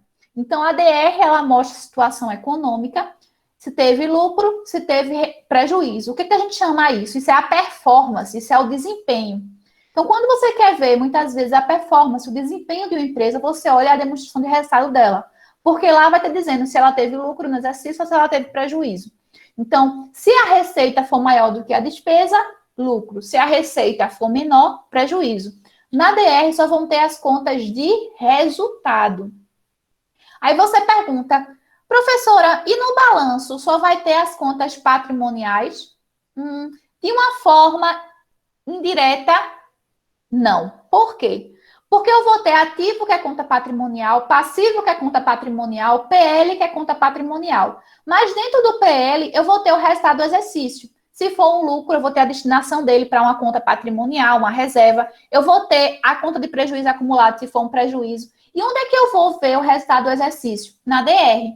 Então, no final do exercício, o que a gente faz? A gente encerra as contas de resultado, receita e despesa, e tira a performance, o desempenho daquela empresa. E pega aquele valor e transfere para o balanço. Por isso que o balanço tem a posição patrimonial e financeira. E na DR a gente vai ter a situação econômica. Então, o lucro da DR é um lucro econômico. O prejuízo da DR é um prejuízo econômico. O que é que isso quer dizer? Isso quer dizer que, pela competência, que a gente contabiliza pela competência, eu posso ter uma receita que efetivamente eu ainda não recebi, que está lá em clientes para receber. como eu posso ter uma despesa que efetivamente eu ainda não paguei. Então, o lucro que eu tenho na minha DR é um lucro econômico.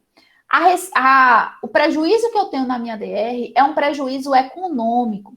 Então, não quer dizer que se eu tiver R$ 1.000 de lucro e vou lá no meu caixa, eu vou ter R$ 1.000 de dinheiro no meu caixa. Porque eu posso ter valores que ainda não se realizaram para efeitos de caixa. Então, a DFC é uma informação, é uma demonstração bem rica, porque a DFC ela vai dar a posição dos seus caixas e equivalentes, mas pelo regime de caixa e não pela posição econômica. Então, a DFC ela complementa bastante a informação do ADR.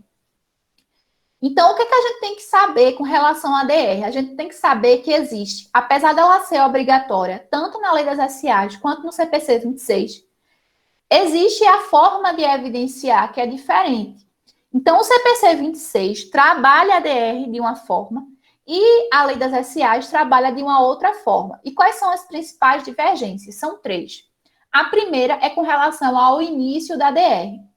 Pela Lei das SAs, a gente inicia a DR com a receita bruta, que é o faturamento bruto. Dessa receita, a gente tira as deduções, que a gente vai ver já já que deduções são essas, e acha a receita líquida, pela Lei das SAs. Pelo CPC 26, a evidenciação da DR já se inicia com a receita líquida. Então, essa partezinha aqui de cima é extra contábil. Então, se você pegar o balanço de qualquer empresa, você pega aí balanço da Natura, você vai ver que ela já inicia aqui, ó, receita líquida. Então, a primeira divergência é essa. Na lei das SAs, a gente começa do faturamento bruto, tira as reduções, acha a receita líquida. No CPC 26, a gente já começa a evidenciação com a receita líquida. Qual é a segunda divergência? Então, da receita líquida, eu vou tirar o CMV, o CSP, o CPV, vou achar o resultado bruto, lucro bruto, beleza. Depois eu vou tirar as despesas administrativas, com vendas, outras receitas e outras despesas. A outra diferença que a gente tem é essa aqui, ó, resultado financeiro. No CPC 26, o que a gente faz com o resultado financeiro? A gente separa ele dos demais resultados. Então, a gente coloca o resultado financeiro de forma segregada. Por quê? Para que você saiba se aquele seu lucro, aquele seu prejuízo é oriundo da sua atividade principal, que são as suas operações usuais, ou se é oriundo, por exemplo, de um encargo financeiro que você pagou muito alto, de uns juros que você recebeu, que é a parte financeira que não faz parte do seu objeto principal. Então, essa segregação aqui, ó, do resultado financeiro, a gente faz de acordo com o CPC 26. Se você for olhar a estrutura da Lei das SAs, a receita financeira e a despesa financeira está dentro do grupo de receitas e despesas administrativas e gerais. Aí você acha o resultado antes do imposto de renda da contribuição, provisiona, acha o resultado do exercício. No CPC, na Lei das SAs, a gente termina aqui, é resultado do exercício. No CPC 26, no entanto, ele segrega operações continuadas de operações descontinuadas. Isso não é muito comum de cair, não, mas já caiu. O que quer dizer isso? Quer dizer que tudo que fizer parte do seu objeto principal, da sua atividade continuada, está aqui dentro. Mas vamos imaginar, por exemplo, que você tem um campo fabril e você vendeu uma parte daquele seu campo fabril. Isso é uma venda significativa, que não é uma venda usual, como desfazer de um imobilizado. É uma venda bem significativa, que faz parte da sua estrutura de negócios. Então, isso que você auferiu, seja um ganho ou uma perda, vai entrar no que a gente chama de resultado líquido das operações descontinuadas. Então, no CPC 26, ele segrega o que faz parte da sua operação continuada do que faz parte da sua operação não continuada, que são as operações descontinuadas. Então, se tiver operações descontinuadas, quando você encerrar o exercício, que você tiver o resultado, você soma ou subtrai se foi um ganho ou uma perda e você acha o resultado líquido do exercício. Então, você segrega o que é operação continuada do que é operação descontinuada, de acordo com o CPC 26. Então, na estrutura da DR, a principal diferença é essa. A evidenciação inicial, que uma começa pela receita bruta e a outra já começa pela receita líquida. A segregação do resultado financeiro das demais operações da empresa, que no CPC 26 a gente segrega. E a questão da descontinuidade, se existir, a gente segrega o ganho ou perda da operação descontinuada do resultado das operações continuadas. Do mesmo jeito que a gente segrega o resultado financeiro para saber se aquele lucro ou aquele prejuízo foi da sua operação mesmo ou de uma atividade financeira, o que é oriundo de operações descontinuadas, a gente também segrega para ter esse controle. Porque você pode ter, por exemplo, vender uma parte da sua fábrica, tem um ganho muito grande, e isso aumentaria muito seu lucro, mas isso não é algo que sempre vai acontecer. Então, a gente pode majorar aquele lucro, os investidores, acionistas acharem que aquilo ali faz parte da sua operação, quando na realidade é algo atípico. Então, é por isso que há essa segregação do que é da operação continuada e do que é da operação descontinuada. Essas são as principais alterações de evidenciação da DR, de acordo com o CPC 26 e com a lei das SAs. Dúvida com relação a isso? Tranquilo? Anotem aí, tá? Porque isso pode ser cobrado. Essas distinções, né? Essas divergências entre esse pronunciamento e a lei. Então, vamos agora, para que a gente possa entrar nas questões de DR, abrir esse campo aqui, ó, de deduções. Então, de acordo com a lei das SAs, a gente começa com a receita bruta, menos as deduções, chega na receita líquida. De acordo com o CPC 26, a gente já começa da receita líquida, mas isso não quer dizer que essa operação aqui inexista. Ela existe. Até porque, para saber a receita líquida, você tem que ter a bruta menos as deduções. Só que você faz isso, mas não precisa evidenciar. Então, o que seriam essas deduções? Então, essas deduções é o seguinte. Deixa eu abrir aqui esse slide. Essa dedução, ela pode ser devoluções de venda ou vendas canceladas, que é quando você vende e aquele produto ele é devolvido, seja porque tem uma avaria, seja porque N motivos ele é devolvido. Então, você tem que fazer o quê? O estorno daquela venda. Então, representa todas as devoluções ocorridas dentro do exercício. É importante destacar isso, por quê? Porque se a devolução fizer parte de uma operação do exercício anterior, de exercícios anteriores, ele não entra como dedução da receita bruta, porque a receita daquela atividade não está ali. Ela entra como despesa operacional. Então, as devoluções, as vendas canceladas representam todas as devoluções das vendas ocorridas naquele exercício. Se for relativa a exercícios anteriores, vai entrar na DR dentro de despesas operacionais. Então, eu tenho devoluções / vendas canceladas, eu tenho os abatimentos. Abatimentos são o quê? Descontos que são concedidos posteriormente à entrega do produto. Então, esses descontos, esses abatimentos financeiros, eles podem ser por conta de N coisas. Defeito, com relação à questão de defeito no transporte, quantidades, enfim. Esses abatimentos, tanto os abatimentos quanto as devoluções, entram como deduções da receita bruta. Descontos, aí eu peço para que você dê uma atenção especial. Por quê? Porque aí é a pegadinha da banca. Devolução, venda cancelada, abatimento, ok. E os descontos? Nós temos dois tipos de desconto. Os descontos incondicionais, que são chamados de desconto comercial, e os descontos condicionais. Então, vamos imaginar uma situação hipotética. Vamos imaginar que você pague um curso, sei lá, pague a faculdade. Vocês aí que estão pagando a faculdade ainda, ou enfim. Aí no boleto da faculdade tem dizendo assim: se você pagar até o dia 10 de cada mês, você tem 10% de desconto. Então, vamos imaginar aí que o valor do seu curso é R$500. Se você pagar até o dia 10 de cada mês, você tem 10%. Isso é o que a gente chama de desconto condicionado, porque existe uma condição para que você possa ter aquele desconto. Qual é a condição? Pagar até o dia 10 de cada mês. O desconto condicionado, que tem uma condição pré-estabelecida, ele não é dedução de receita bruta. Ele é uma despesa do período lá. Ele entra na parte do resultado. Ele não entra como dedução da receita bruta. Já os descontos incondicionais, desconto incondicional é quando você vai comprar, eu vou comprar um computador, é R$1.000. Aí eu chego lá, na nota fiscal ele é R$1.000. Aí eu vou lá na empresa, na loja, eu choro, conto meus problemas, coloco um semblante abatido, o vendedor tem uma pena e me dá um desconto. Então, ele é R$ 1.000, mas eu estou comprando ele por 900.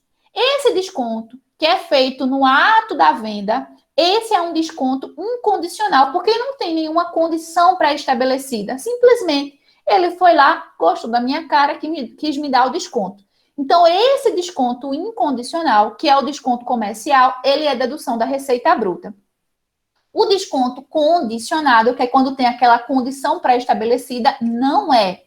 Então, aqui, ó, é o bisuzinho. Desconto incondicionado, dedução da receita bruta. Desconto condicionado, despesa operacional, despesa do período. Certo, jovens? Então, por que eu falo isso? Porque a banca pode cobrar essa distinção.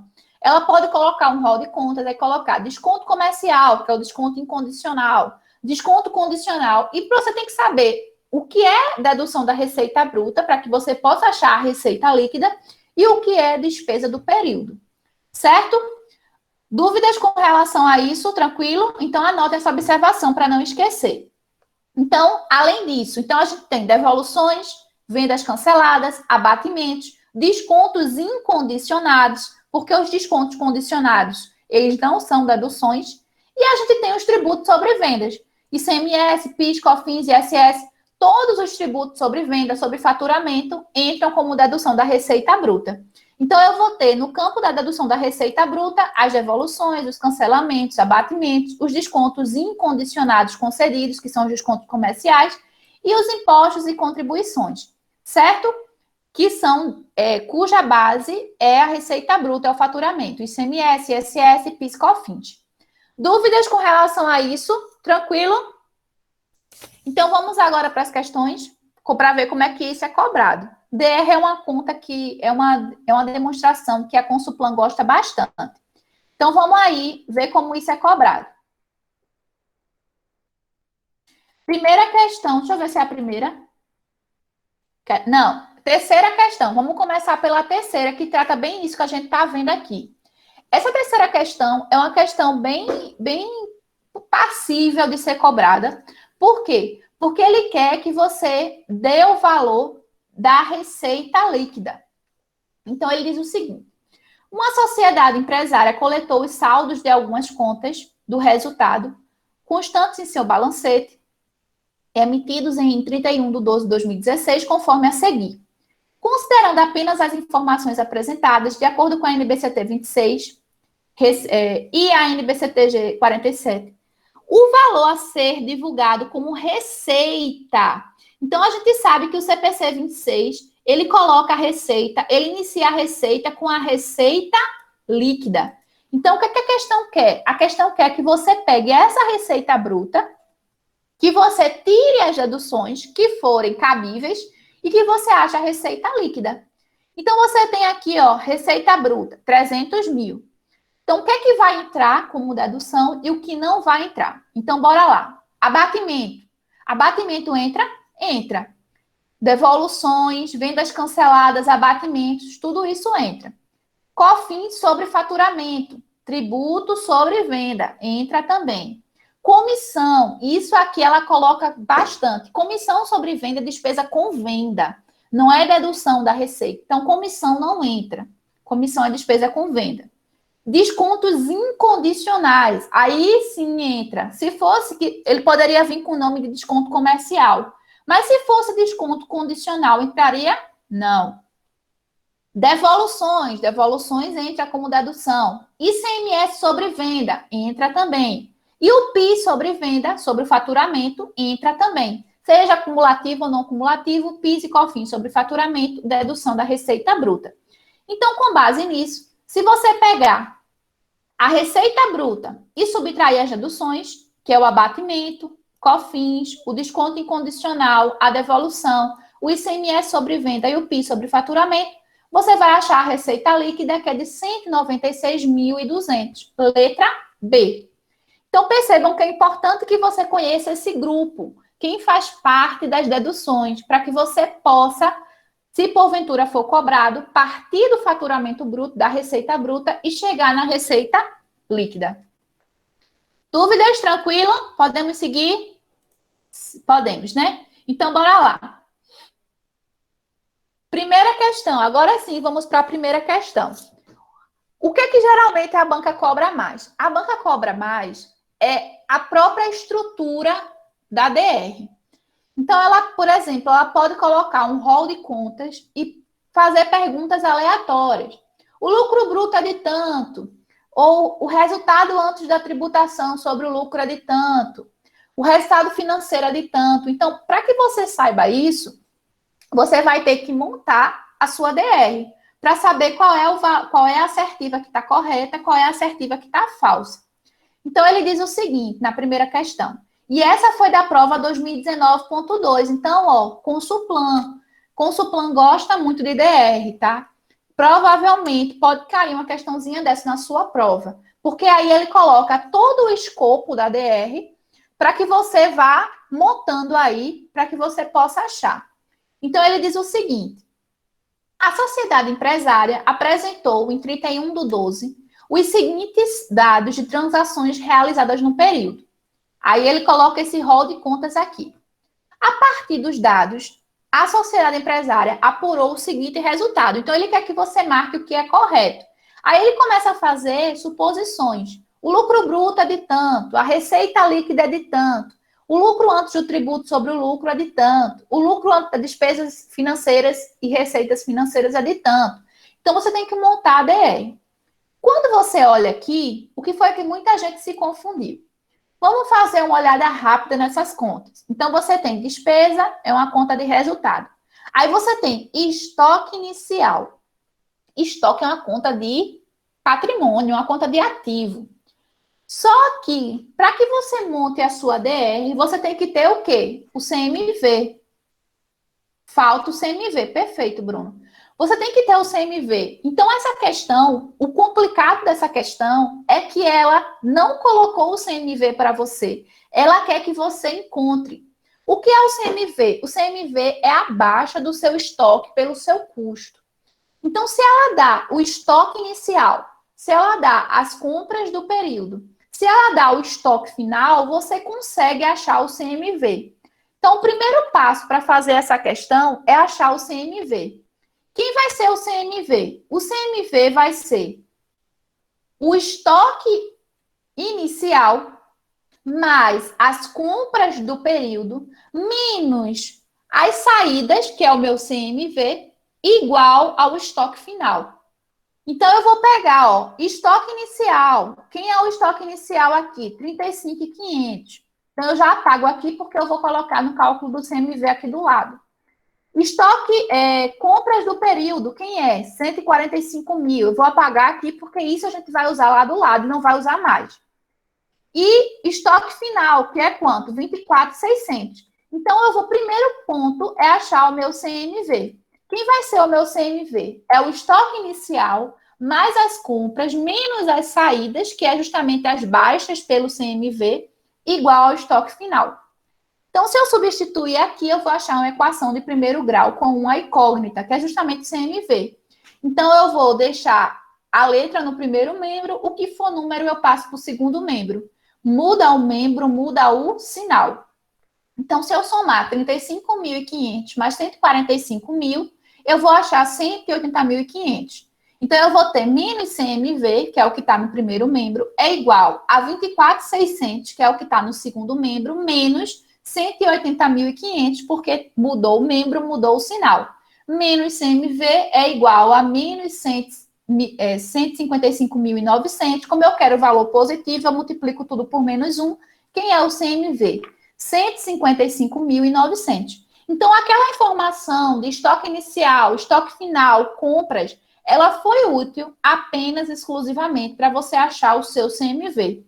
Então, eu vou fechar essas informações aqui, porque eu não vou usar mais. Eu não vou usar mais essa informação.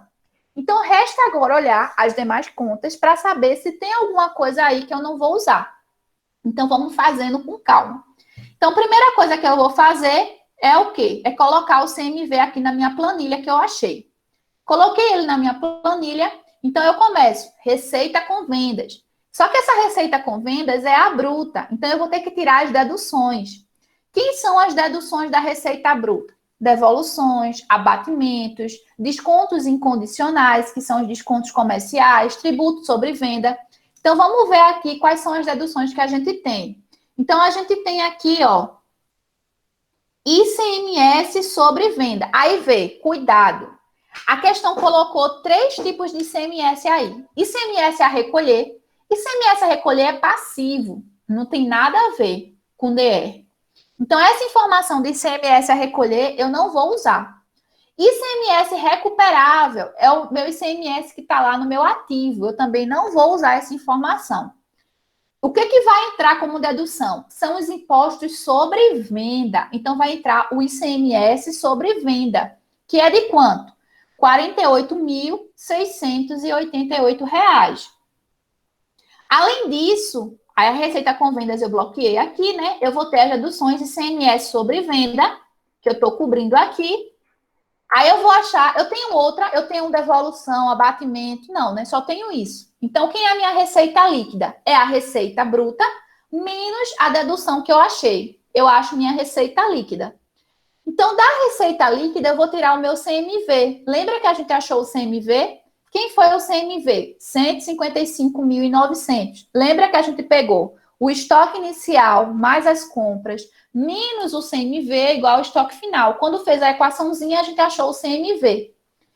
E eu vou achar o meu lucro bruto. Quem é o meu lucro bruto? 81.812. Então, como a gente está aqui fazendo, não tem tempo para terminar, a gente olha lá na resposta. Se fosse na prova, eu olharia a resposta. Se estiver dizendo que o lucro bruto é 81.812, você já marca isso, já segue. Não faz mais nada. Para não perder tempo. Mas como aqui a gente está fazendo para aprender mesmo, a gente vai continuar, tá? Então, a gente geralmente ele coloca esses subtotais. Então, vamos agora achar as despesas. Então, o que for despesa administrativa, a gente vai colocar aí. Então, a gente tem despesa de salários e encargos sociais, 14.500. Então, eu vou cobrir aqui para a gente não se confundir. Tem outra despesa administrativa? Tem. Outras despesas administrativas, de 2.800. Estou cobrindo aqui para a gente não se confundir. Despesa com vendas, a gente tem comissão sobre venda. Comissão sobre venda é uma despesa com venda. Comissão sobre venda, 44.296. Vou cobrir aqui. Esses ICMS a gente sabe que não vai usar, né? Porque são os ICMS que estão no patrimônio, não tem nada a ver com ICMS sobre venda. O que é que sobra? Despesa bancária, juros recebidos de cliente e receita de aplicação financeira. E isso faz parte do resultado financeiro. São despesas e receitas financeiras. Então, vê só. A gente primeiro agora vai achar o resultado antes do resultado financeiro, que vai ser o lucro bruto, menos as despesas administrativas, menos as despesas com vendas, 60.216. Aí agora a gente vai achar o resultado financeiro. Quem é o resultado financeiro? São as receitas financeiras menos as despesas financeiras. Se for positivo, eu somo ao resultado antes do resultado financeiro. Se for negativo, eu subtraio. Nesse caso aí, o que é receita financeira? É os juros recebidos. Eu estou recebendo esses juros. Então, para mim, que estou recebendo é uma receita. Para quem está pagando esses juros, é uma despesa. Então, juros recebidos de cliente é uma receita. Receita de aplicação financeira é uma receita. O total da minha receita financeira é 13.100. E a minha despesa? É as despesas bancárias, que são despesas financeiras, 6.800. Então, nesse caso aí, meu resultado financeiro ele é positivo. Então, quem é o meu resultado antes do imposto de renda da contribuição? Que são os tributos sobre o lucro. É o resultado antes do resultado financeiro, 60.216, mais, nesse caso, porque é positivo, o meu resultado financeiro. Então, o lucro antes do imposto de renda da contribuição é 66.516. Então, se a gente for olhar... Deixa eu sair aqui. Se a gente for olhar as respostas, a gente tem o lucro bruto é 237.712. É isso? Não. A receita líquida de vendas é 81.812. Não. Ele trocou aqui, né? Esse valor é do lucro bruto e esse valor é da receita. Aí, o lucro antes dos tributos sobre o lucro é de 66.516, que foi justamente o que a gente achou. Então, a resposta dessa questão é a letra C.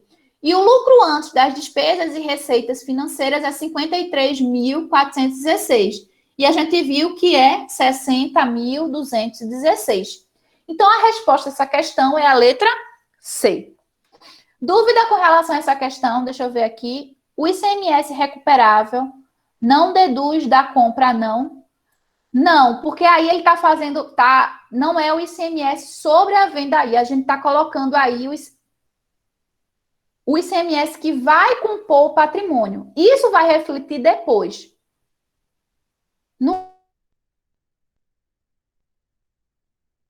Mas não aqui, não. Só pratica porque ele confunde muito. Confunde bastante. Então, você tem que lembrar quais são as deduções. O que é dedução? É o tributo sobre a venda. Então, é ICMS sobre venda, PIS e COFINS sobre faturamento, ISS sobre venda. Tudo que for sobre a venda, sobre o faturamento. Os descontos incondicionais, que podem vir com o nome de desconto comercial. Então, cuidado para não confundir com desconto condicionado. E a parte de abatimentos e devoluções. Então, a gente coloca aí. Então, a resposta aí da questão é a letra C. Certo? Mais alguma dúvida? Tranquilo? Tranquilo, né? Então, vamos... Bruno, tranquilo? No caso, para se achar o CMV, não. O CMV aí, nesse caso, você já vai achar ele dentro da operação. Quem é o CMV dessa operação? O CMV da operação é o estoque inicial mais as compras do período menos o CMV, que é a saída, igual ao estoque final. Agora, se a gente estivesse trabalhando com o estoque mesmo, aí a gente tinha que lembrar que tudo que é tributo recuperável não compõe o custo do estoque. Mas nesse caso, ele já dá a posição do estoque fechado, ele já dá o estoque inicial e o estoque final fechado. Então, só é fazer, foi o que eu pensei, é isso aí. Só é fazer esse balanceamento, certo? Então, vamos agora para a nossa questão 2. Questão 2 do nosso material. Essa questão 2 foi da prova passada. Parece difícil, mas não é. Não é difícil. É com Suplan também. Então, percebam que a questão 1 foi da prova passada, a questão 2 foi da prova passada. Então, de DR, caíram 2 questões só na prova. Então, são 2 acertos aí bem interessantes de você conseguir, certo? Então, a questão 2 é ainda mais tranquila do que a questão 1. Por quê? Porque a questão 2, ele coloca, ao invés de colocar as contas, ele coloca a movimentação. E no final, ele quer que você diga quem é o resultado antes dos tributos sobre o lucro. Então, ele quer que você diga quem é o resultado antes do imposto de renda e da contribuição social que está na sua DR. Meu conselho para você, olhe a movimentação e pense, isso afeta a conta de resultado ou não? Se for movimentação que só engloba a conta patrimonial, não entra na DR. Então, bora lá. A primeira movimentação.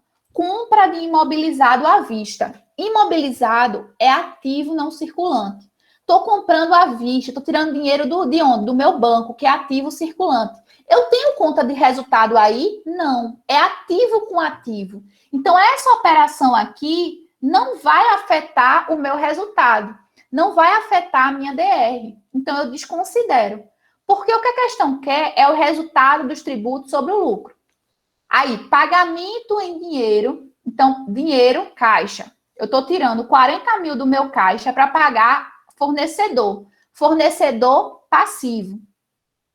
Com a consequente baixa de uma obrigação que existia no seu passivo, que é o fornecedor. Então, eu estou pagando o meu passivo usando o dinheiro do meu caixa. Isso afeta a minha DR? Tem conta de resultado aí? Não. Então, também eu desconsidero essa informação aí. Aí eu tenho venda de estoque, venda de mercadoria para revenda. Aí sim, eu vou ter uma conta que vai envolver conta de resultado. Venda de mercadoria que gerou R$1.166.048 de receita líquida. Então, eu começo a minha DR com a receita líquida. Guarda essa informação que eu vou usar. e 849.255 de custo. Da receita líquida, eu tiro o CMV, eu acho o resultado bruto, lucro bruto. Então, eu vou usar essa informação, eu guardo. Aí depois eu tive reconhecimento de despesa de vendas gerais e administrativas, no valor de 205.347. Despesa, vai para o meu resultado, eu vou usar. Reconhecimento de receita financeira, resultado financeiro, vai para a minha DR, eu vou usar. Aí eu penso que parou por aqui, olha, informações ocorridas no período. Aí vê só. Estudos econômicos realizados no ativo B mostraram evidências significativas de que o valor contábil deste ativo excedia seu valor recuperável em 10 mil. A companhia A reconheceu esse valor como perda pela não recuperabilidade de ativo. Então, o que ele está dizendo aí? Que foi feito um teste de impairment que verificou que o valor contábil excedia o valor de recuperação daquele ativo em 10 mil. E que esse 10 mil foi reconhecido como perda. Quando a gente aplica o teste que reconhece a perda por irrecuperabilidade, qual é o lançamento que a gente faz? A gente debita perda com irrecuperabilidade, que é uma conta de resultado. Então, esse débito aí, eu vou usar ele, outras despesas no meu resultado. E o crédito vai ser uma conta retificadora do ativo que eu estou testando, que vai estar no meu ativo lá, no meu ativo não circulante. Então, esses 10 mil, eu vou usar ele na minha DR e vou no campo de outras despesas, que é a perda por irrecuperabilidade. Então, se eu for montar a minha DR, eu vou ter a receita líquida, que a questão me deu, menos o CPV, lucro bruto. Aí eu vou tirar as despesas com vendas gerais e administrativas, que a questão me deu. Eu vou tirar a perda com irrecuperabilidade, que é outras despesas, que a questão me deu. Eu vou achar o resultado antes do resultado financeiro. O resultado financeiro, nesse caso, só teve a receita financeira, né? Deixa eu ver aqui, só teve a receita financeira. Então, meu resultado financeiro é positivo. Então, eu vou pegar o resultado antes do resultado financeiro, eu vou somar o meu resultado financeiro, eu vou achar o resultado antes do imposto de renda da contribuição, R$ 139.823. Então, se eu vier aqui na resposta, ele quer justamente isso, o resultado antes dos tributos, que é 139.823, letra B. Então, nesse caso aí, eu considero mais simples, por quê? Porque apesar dele não colocar as contas fechadas, você olhava a movimentação e via se essa movimentação entrava ou não na sua DR. O que não entrasse, você desconsiderava. A única coisa que muita gente se confundiu foi isso aqui, ó.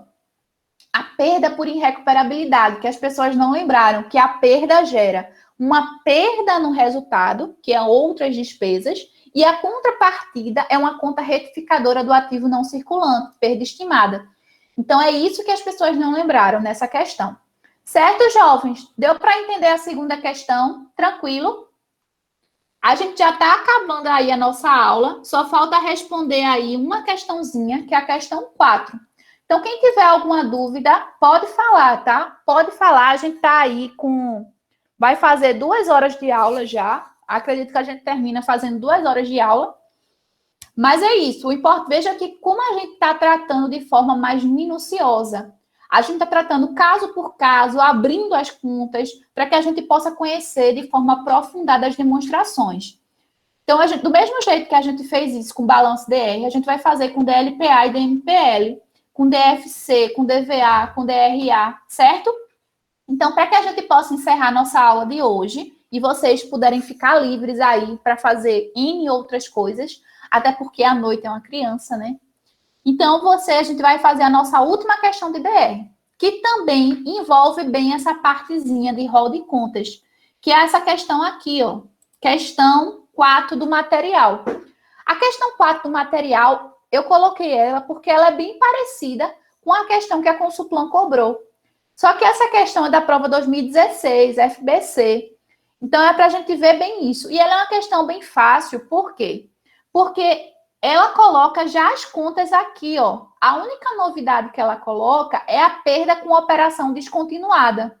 Lembra que a gente viu que, de acordo com o CPC 26, a gente faz todo o resultado para achar o resultado das operações continuadas e depois é que a gente coloca o resultado das operações descontinuadas.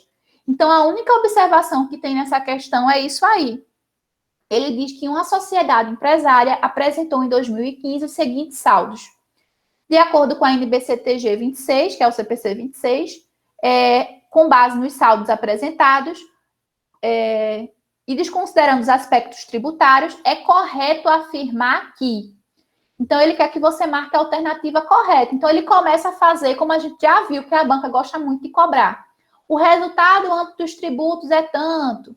O resultado antes do resultado financeiro é tanto. O lucro das operações continuadas é tanto. O lucro bruto é tanto. Então, a gente vai montar a DR para saber qual é a resposta correta. Então, vamos montar a DR aqui, certo? Então, esse é o nosso quadrinho, essa é a nossa informação. A gente começa a DR com a receita líquida. Só que nesse caso aqui, ele deu a receita bruta. Então, eu tenho que achar a receita líquida. Quem é a receita líquida? Eita, deixa eu passar aqui. A receita líquida é a receita bruta, que a questão me deu, receita bruta de vendas, menos as deduções. Quem são as deduções? As deduções são os tributos sobre vendas, se tiver, devoluções, abatimentos, descontos incondicionais, que são os descontos comerciais, e a parte de... É isso, né? Eu esqueci algum? Não, né? Deixa eu repetir. Devoluções, abatimentos, devoluções, vendas canceladas, abatimentos, tributo sobre venda e descontos incondicionais. É isso aí. Então, vamos olhar aqui para ver que dedução eu tenho. Eu tenho tributo sobre venda? Tenho. Tributo sobre venda. Eu tenho venda cancelada? Tenho também. Venda cancelada. Então, eu só tenho isso aí de dedução. Então, eu pego a receita bruta, tiro as deduções, acho a receita líquida. Quem é a minha receita líquida? R$ 605.051. Se fosse na hora da prova, eu já ia fazendo, já ia olhando. Se tiver alguma alternativa que diz que minha receita líquida é essa, eu já marco essa e sigo o baile, porque tempo é dinheiro. Mas aqui a gente vai fazer ela todinha, tá? Então, da receita líquida, eu vou tirar o quê? O CMV, que a questão me deu. Nessa questão, ele já deu o CMV, eu não precisei achar. Mas se tiver uma questão que ele colocar estoque inicial, estoque final, compras, é para você achar o CMV, certo? Se liga para achar o CMV. Quem é o resultado bruto? A receita bruta? R$ 450.476. Então, você vai olhar lá. Se tiver uma alternativa que diz isso, você já marca e segue o baile. Aí, desse lucro bruto, eu vou tirar as despesas. Então, eu vou tirar a despesa administrativa, despesa com vendas, e vou achar o resultado antes do resultado financeiro. Quem é o resultado antes do resultado financeiro? É o lucro bruto menos as despesas. Acho o resultado antes do resultado financeiro. Desse valor, eu vou agora somar ou subtrair o resultado financeiro. Quem é o meu resultado financeiro? Seria a minha receita financeira, que a questão me deu, menos a minha despesa financeira, que a questão deu também. Nesse caso aqui, a despesa foi maior, então o resultado financeiro ele foi negativo. Então, eu vou pegar o resultado antes do resultado financeiro e vou subtrair o resultado financeiro. E vou achar o resultado antes do imposto e da contribuição das operações continuadas, que é 284.858, certo? O que eu vou fazer agora? É colocar o resultado líquido das operações descontinuadas, porque a questão segregou operação continuada de operação descontinuada, que é justamente essa perda aí, ó, de R$ 48.581. Então, o resultado do exercício, levando em consideração as operações continuadas e as operações descontinuadas, é R$ 236.237. Então, eu vou nas minhas alternativas e olho aqui, ó, qual é a minha resposta. E é justamente a letra B.